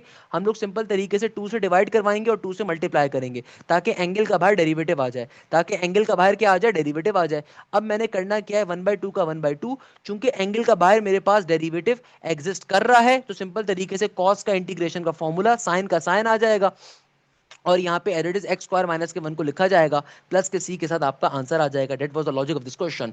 इस क्वेश्चन की लॉजिक समझ लो बेटा। इस क्वेश्चन में एग्जामिनर कह रहा है sec square A divided by B x plus का सी। अब याद करो, इंटीग्रेशन में सेक स्क्वायर का अपना फॉर्मूला एग्जिस्ट करता है। इंटीग्रेशन में मेरे प्यारे बच्चों सेक स्क्वायर का क्या एग्जिस्ट करता है? अपना फॉर्मूला एग्जिस्ट करता है सेक स्क्वायर का। तो यानी कि इस क्वेश्चन को सॉल्व करना तो बहुत ही सिंपल है भाई। इस क्वेश्चन को सॉल्व कैसे करेंगे? सेक स्क्वायर का इंटीग्रेशन में फॉर्मूला होता है टेंजेंट एक्स के बराबर, मगर एंगल का डेरिवेटिव बाहर बनाना जरूरी है। मैं बार बार एक बात कह रहा हूं, रात के 2 बजे भी अगर कोई आपको उठा के पूछे ना तो आपको ये बात लाजिम याद होनी चाहिए कि डेरिवेटिव के अंदर फॉर्मूला अप्लाई करने के बाद फंक्शन का डेरिवेटिव लेते हैं, जबकि इंटीग्रेशन के अंदर फॉर्मूला अप्लाई करने से पहले आपको एंगल का, फंक्शन का, बेस का बाहर डेरिवेटिव बनाना होता है। ये बात आपको अजबर याद होनी चाहिए। तो भाई सेक स्क्वायर का इंटीग्रेशन में फॉर्मूला उस वक्त तक अप्लाई नहीं कर सकते जब तक कि इसके फंक्शन का बाहर डेरिवेटिव ना हो। तो a divided by B x plus C का डेरिवेटिव कैसे बनाओगे? जरा गौर से देखो यहां पे क्या लिखा हुआ है। यहां पे तुम्हारा फंक्शन आ रहा है a divided by b into X plus का c, तो इसका डेरिवेटिव क्या होगा? जब आप इसका डेरिवेटिव लोगे ना बेटा तो ये देखो a डिवाइडेड बाय b क्या है? कांस्टेंट है, तो यानी कि बाहर a डिवाइडेड बाय b आ जाएगा क्योंकि कांस्टेंट इंटू x आ रहा है ना। तो a डिवाइडेड बाय b क्या है? कांस्टेंट है, पहले आ गया। x का डेरिवेटिव x रिस्पेक्ट से 1 हो जाएगा और प्लस के c का डेरिवेटिव 0 हो जाएगा। यानी कि इसका मतलब क्या हुआ? इसका मतलब ये हुआ कि बाहर मेरे पास यहाँ पे a डिवाइडेड बाय b होना चाहिए ताकि फंक्शन का डेरिवेटिव हो। अगर मैथ्स आपसे कहता है कि भाई तुम्हारे अब्बा जान की मैथ्स नहीं है, मैथ्स कहता है कोई काम अगर मल्टीप्लाई में कर रहे हो तो उसको डिवीजन में भी करोगे, कोई काम अगर डिवीजन में कर रहे हो तो उसको मल्टीप्लीकेशन में भी करोगे। तो हमने क्या करा? a से मल्टीप्लाई a से डिवाइड करवाया, b से डिवाइड b से मल्टीप्लाई करवाया, ताकि मैं अपने फंक्शन का बाहर डेरिवेटिव बना सकूं। मेरे प्यारे बेटे a divided by b X plus C के अंदर a divided by b into X का डेरिवेटिव क्या होगा? a बाय b के बराबर। यानी कि बाहर a डिवाइडेड बाय b मौजूद होना चाहिए था, अभी मौजूद नहीं है। जब नहीं है तो हम क्या करेंगे? मल्टीप्लाई डिवाइड करके लेकर आएंगे। अब आप खुद सोचो ना, मैथ्स हमारे फूफा जान की तो है नहीं कि अपनी मर्जी से कोई भी काम कर दें। तो अगर मुझे ऊपर a मल्टीप्लीकेशन में चाहिए तो डिवीजन में भी लेकर आऊंगा, अगर b मुझे डिवीजन में चाहिए तो ऊपर मल्टीप्लीकेशन में भी लेकर आऊंगा। That was the logic here. तो हमने क्या करा? अपना फाइनली एंगल का डेरिवेटिव बना लिया। तो अब फाइनली आंसर निकाल लो। तो b डिवाइडेड बाय a का b divided by a as it is, और टेंजेंट का टेंजेंट लिखोगे और जो भी तुम्हारा ओरिजिनल एंगल आ रहा है उसको लिखोगे, प्लस के सी के साथ आपका आंसर आ जाएगा। सही है ना? ये मेरा क्वेश्चन क्या हो गया मेरे प्यारे बच्चों? सॉल्व हो गया। That was the logic here. सही है। अच्छा, इसी तरीके से सेक 2x वाला क्वेश्चन सॉल्व होना है कि बेटा एंगल का बाहर डेरिवेटिव बना लो, 2x का डेरिवेटिव 2 के बराबर होगा, मल्टीप्लाई डिवाइड करके लेकर आ गया। तो सेक इंटू 2x का डायरेक्टली फॉर्मूला क्या होता है? सेक का इंटीग्रेशन में डायरेक्टली फॉर्मूला मौजूद होता है, सिंपल तरीके से ln का ln लिखोगे और आगे क्या आ जाएगा? आगे आ जाएगा एक दफा सेक का सेक, जो भी ओरिजिनल एंगल है उसको लिखोगे, फिर प्लस का साइन लगाओगे। सही है ना? सेक एक्स का इंटीग्रेशन में फॉर्मूला क्या होता है? ln सेक प्लस का टेंजेंट, और आगे आ जाएगा टेंजेंट का टेंजेंट। तुम्हारा एंगल क्या आ रहा है? 2x के बराबर, प्लस के सी के साथ आंसर आ गया।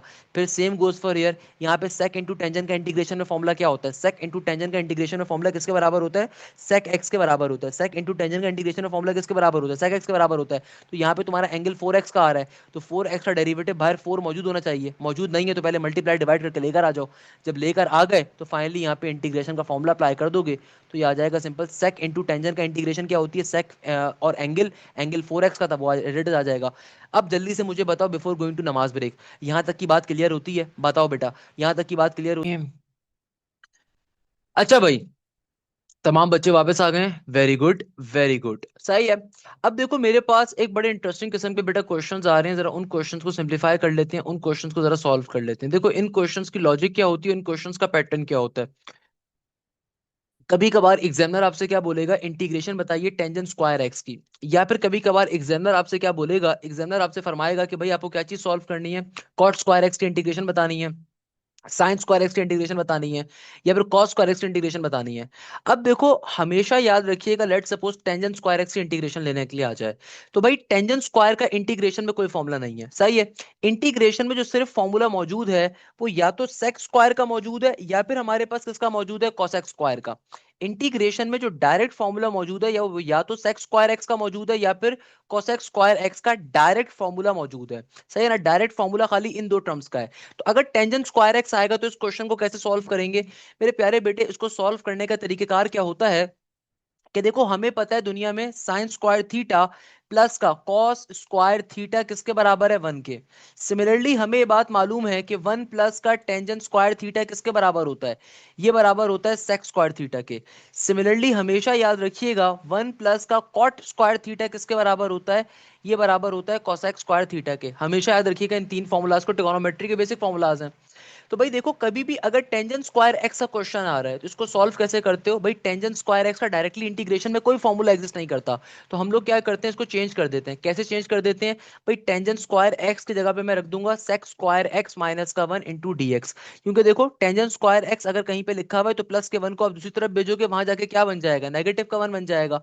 प्लस के 1 को जब मैं दूसरी तरफ भेजूंगा तो वहां जाके वो क्या बन जाएगा, नेगेटिव का 1 बन जाएगा। It's a very normal thing.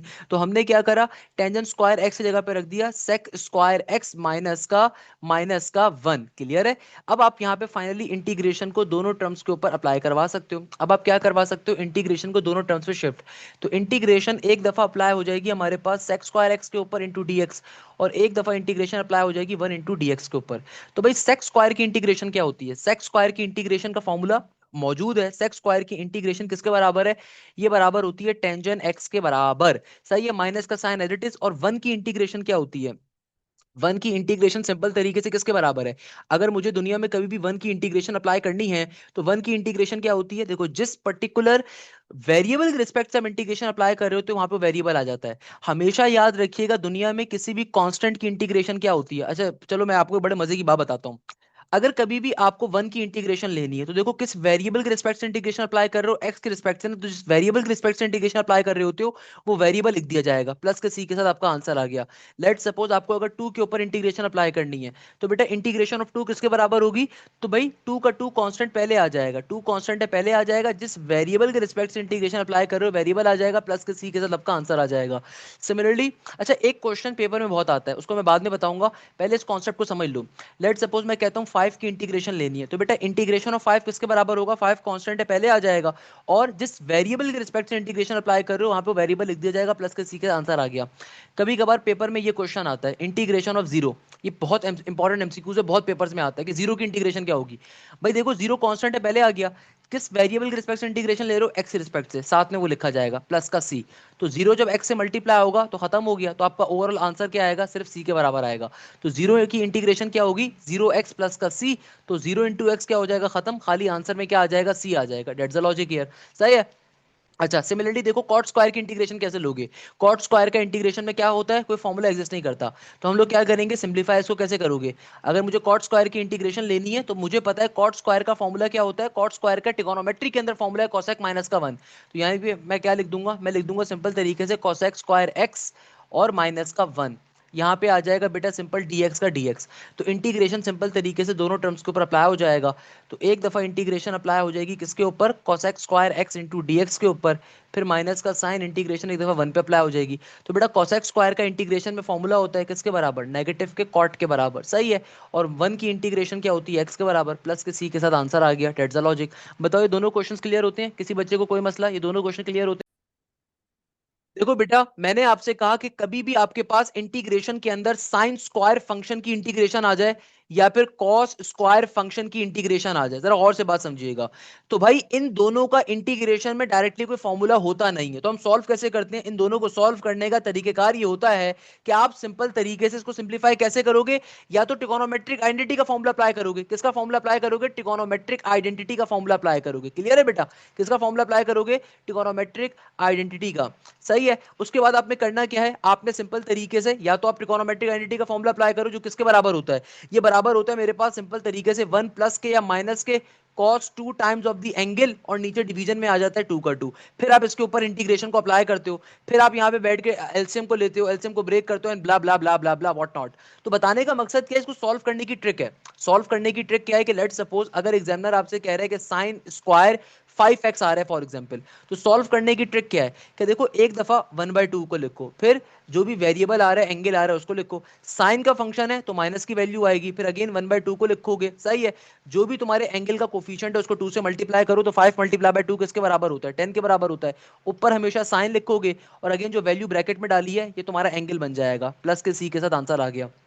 Let suppose मैं कहता हूं कॉस के लिए आ रहा है, तो भैया कॉस स्क्वायर 3x के लिए क्या आंसर होगा, तो 1/2 का 1/2 x का x, कॉस के लिए फॉर्मूला हमेशा पॉजिटिव पे ओपन होगी, ये शॉर्टकट। अगेन 1/2 का 1/2, जो भी एंगल का कोफिशिएंट है उसको 2 से मल्टीप्लाई करो, 3 2 6 बनेगा, और यहाँ पे आ जाएगा साइन 6 का साइन 6x प्लस का c, आपका आंसर आ जाएगा। अब मुझे बताओ क्या मसले की बात है। मुइज अहमद फरमाते हैं सर मेरे क्वेश्चन का जवाब नहीं देते आप। मेरे प्यारे बेटे अगर क्वेश्चन रेलिवेंट होगा मैं जरूर जवाब दूंगा, नहीं रेलिवेंट होगा यूनिवर्सिटी के बारे में पूछोगे नहीं बताऊंगा, सही है ना। अब मुझे बताओ बात क्लियर होती है। सर इस पावर इज ग्रेटर देन 2, उसको भी करते हैं सॉल्व, पावर ग्रेटर देन 2 होगी तो क्या करेंगे। सर अगर पावर में 4 हो तो क्या करेंगे, बेटा उसके ऊपर भी आते हैं ना, पहले मुझे इतनी बात तो बताओ, यहां तक की बात क्लियर होती है शॉर्टकट, ये मुझे बताओ पहले, शॉर्टकट क्लियर होती है, शॉर्टकट क्लियर होती है। अबे भाई साइन एक्स में तू पावर रूल कैसे अप्लाई कर रहे हो अब्दुल्ला सोहेल, अब्दुल्ला सोहेल पावर रूल कैसे अप्लाई कर रहे हो साइन एक्स के अंदर, अल्लाह का खौफ करो। भाई देखो मेरे प्यारे बेटे, अगर आप यहाँ पे पावर फॉर्मूला अप्लाई करते हो, पावर फॉर्मूले के लिए बेस का बार डेरिवेटिव होना चाहिए, साइन का डेरिवेटिव कहां से लेकर आओगे मुझे बताओ।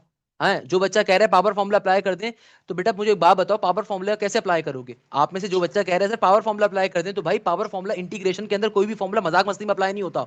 इफ यू आर अप्लाइंग का पावर फॉर्मूला, तो बेस का बार डेरिवेटिव कैसे लेकर आओगे, बेस का बार डेरिवेटिव अवेलेबल है नहीं, अवेलेबल ना बेटा। बेस का बार डेरिवेटिव क्या होगा, बेस आपकी साइन 5x होगी, साइन 5x का डेरिवेटिव cos 5x के बराबर होना चाहिए, जो कि मौजूद थोड़ी है, तो पावर फॉर्मूला अप्लाई नहीं कर सकते। आप बात समझ पा रहे हो, पावर फॉर्मूला कभी भी अप्लाई नहीं कर सकते, क्लियर है। अच्छा एक क्वेश्चन बच्चों ने और पूछा पावर 4 क्या होगा, उसको मैं भी आगे चल के एक्सप्लेन करता हूं, पहले मुझे बताओ यहां तक।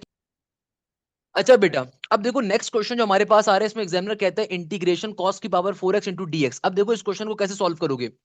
अब ये इंटीग्रेशन साइन की पावर 4x के ऊपर भी आ सकता है, cos की पावर 4x के ऊपर भी आ सकता है। सॉल्व करने की लॉजिक क्या बनेगी, देखो अब कभी भी आपके पास अगर स्क्वायर के अलावा कोई पावर आ जाए ना, उसके लिए कोई शॉर्टकट नहीं है, उसके लिए फिर आपको नॉर्मल मेथड का इस्तेमाल करना पड़ेगा। नॉर्मल मेथड क्या होगा कि आप यहाँ पे क्या करो, आप इसको ब्रेक डाउन करवाओ। कैसे ब्रेक डाउन करवाओ, आप इसको ब्रेक डाउन करवाओ कॉस स्क्वायर एक्स, और फिर एक पावर को बाहर भेज दो इनटू dx का dx, सही है ना। आपने क्या करना है फिर इसको नॉर्मल मेथड पे सॉल्व करना है, इसके लिए कोई शॉर्टकट नहीं है भाई। अगर साइन की पावर 4 आ जाए, कॉस की पावर 4 आ जाए, तो फिर नॉर्मल मेथड पे इसको सॉल्व करोगे, ये मजबूरी है हमारी।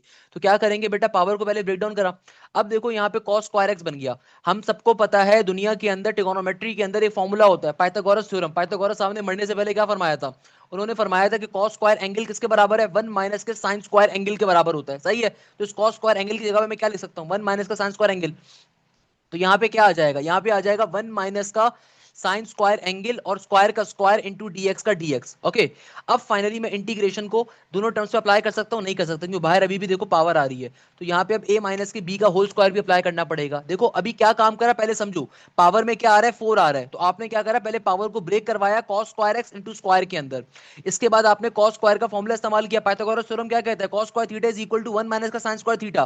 तो इस कॉस स्क्वायर थीटा की जगह पे क्या आ गया, 1 माइनस का साइन स्क्वायर थीटा आ गया, बाहर स्क्वायर का स्क्वायर। अब फाइनली मैं यहाँ पे a माइनस बी के होल स्क्वायर का फॉर्मूला अप्लाई कर सकता हूं। तो ये किसके बराबर होगा, ये बराबर होगा a का स्क्वायर माइनस का 2ab, यानी कि 2 into sine square angle, plus का साइन, फिर आगे क्या आ जाएगा, आगे आ जाएगा सिंपल तरीके से साइन स्क्वायर का स्क्वायर, फिर आगे क्या आ जाएगा साइन स्क्वायर का स्क्वायर। एक तरीका देखो सॉल्व करने का ये है, ये थोड़ा सा मुश्किल मेथड बनेगा आपके लिए, मगर एक तरीका सॉल्व करने का ये है, समझ पा रहे हो। अब फाइनली इंटीग्रेशन को सारी इंडिविजुअल टर्म्स के ऊपर आप भेजोगे। एक तरीका इसको सॉल्व करने का हमारे पास ये होता है, वैसे इससे आसान तरीका भी है, बोलो तो मैं उससे आसान तरीका करवा देता हूँ। इसको सॉल्व करने का ज्यादा आसान तरीका वैसे एक और है, इसको सॉल्व करने का ज्यादा आसान तरीका ये कि आप डायरेक्टली ट्रिगोनोमेट्रिक आइडेंटिटी को अप्लाई करवा दो। इस क्वेश्चन को अगर आसान मेथड पे समझना चाहते हो तो आसान मेथड ये है कि देखो हमें पता है कि cos स्क्वायर एक्स इसके बराबर होता है, cos स्क्वायर एक्स बराबर होता है 1 प्लस के कॉस डबल एंगल के और नीचे डिवीजन में 2 का 2। ये ज्यादा आसान तरीका है यार, इससे क्या होगा आपके लिए इतनी ज्यादा टर्म्स ओपन नहीं होंगी। मैंने क्या कहा दोबारा समझो। मैंने कहा कि देखो यहाँ पे कॉस स्क्वायर एक्स आ रहा है ना, हमने कॉस की पावर 4x को दो पावर्स के अंदर ब्रेक कर दिया स्क्वायर स्क्वायर में, ताकि कॉस स्क्वायर एक्स के अंदर कॉस स्क्वायर का फॉर्मूला अप्लाई कर सकें। अब जो बाहर पावर आ रही है ऊपर भी अप्लाई हो जाएगी नीचे भी अप्लाई हो जाएगी।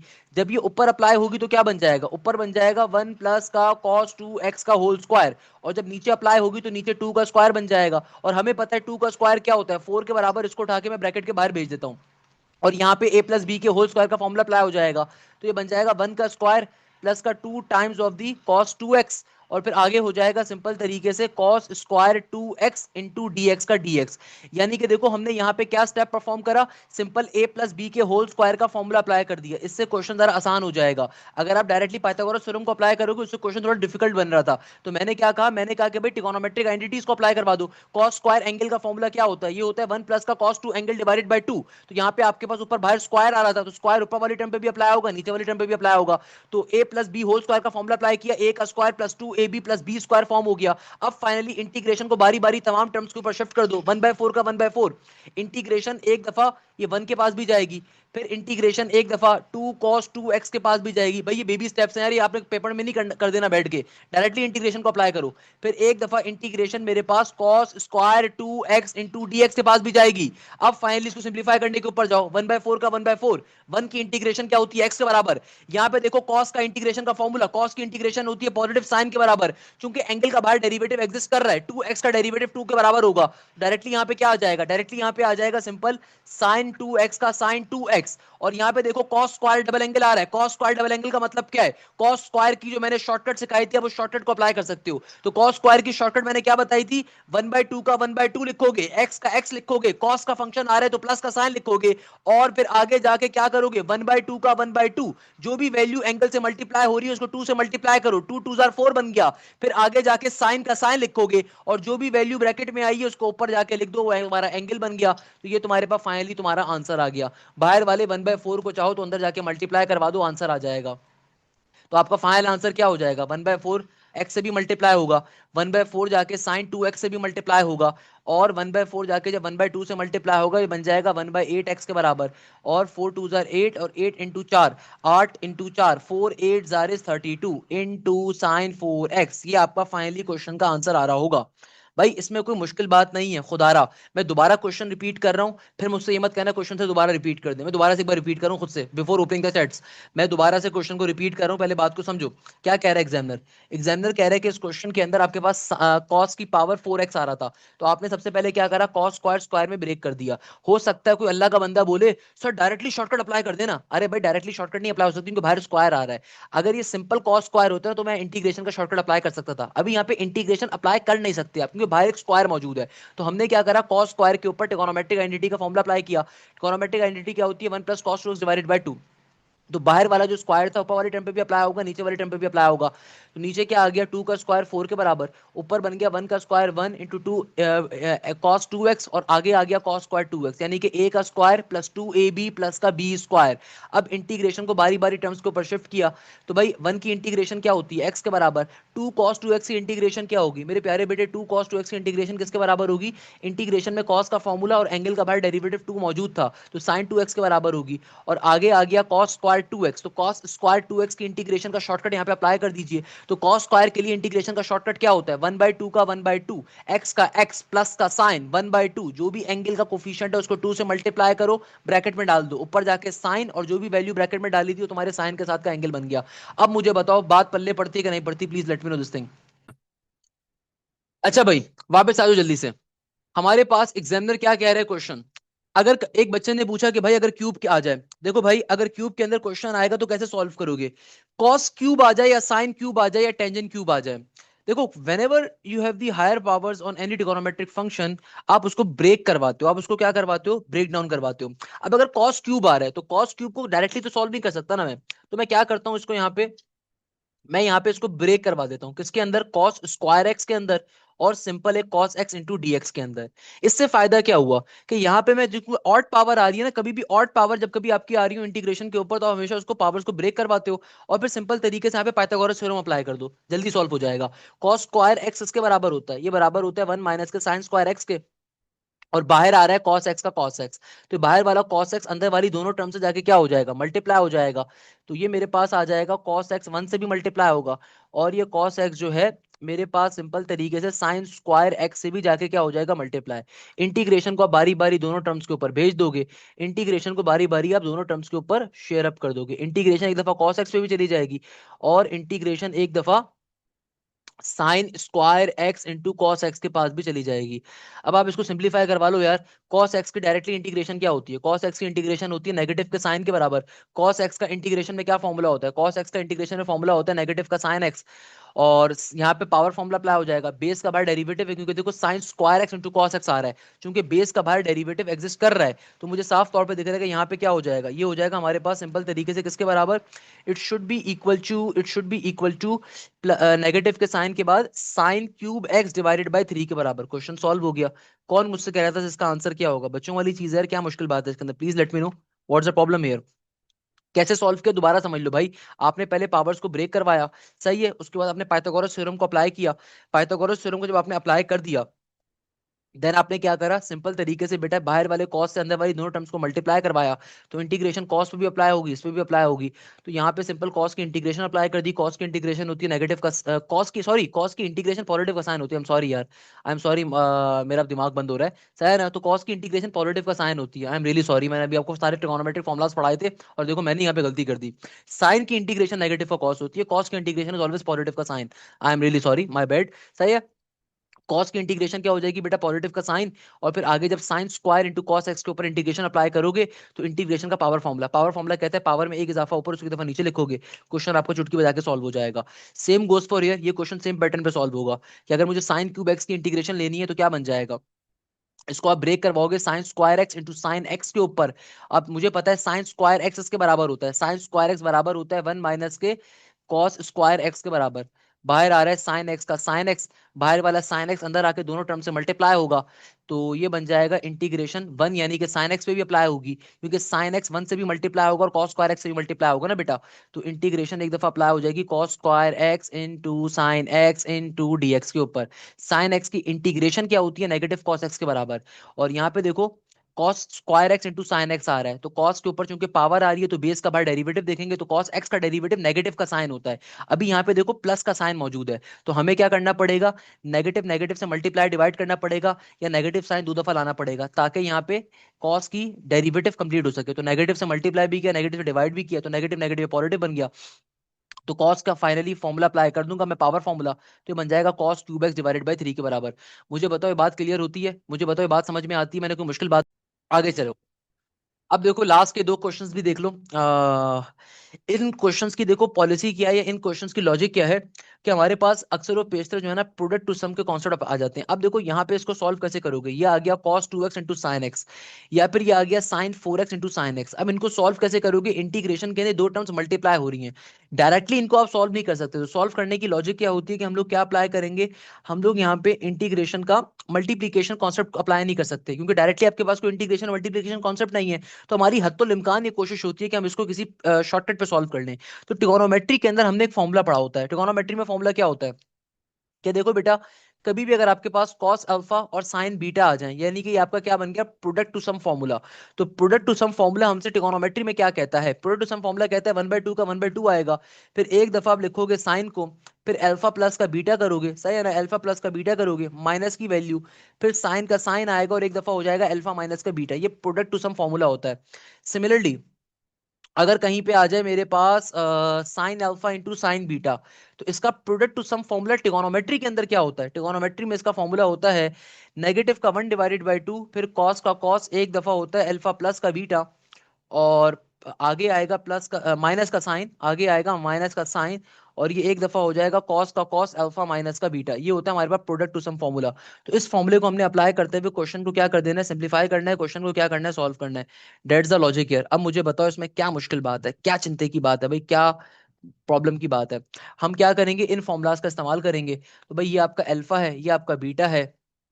सिंपल तरीके से मैं काम करता हूँ, इन फॉर्मूलाज को जरा छोटा कर देता हूँ भैया जी, इन फॉर्मूलाज को जरा सा छोटा कर देते हैं, सही है ना, कुछ ज्यादा ही छोटा कर दिया बट खैर है, सही है ना।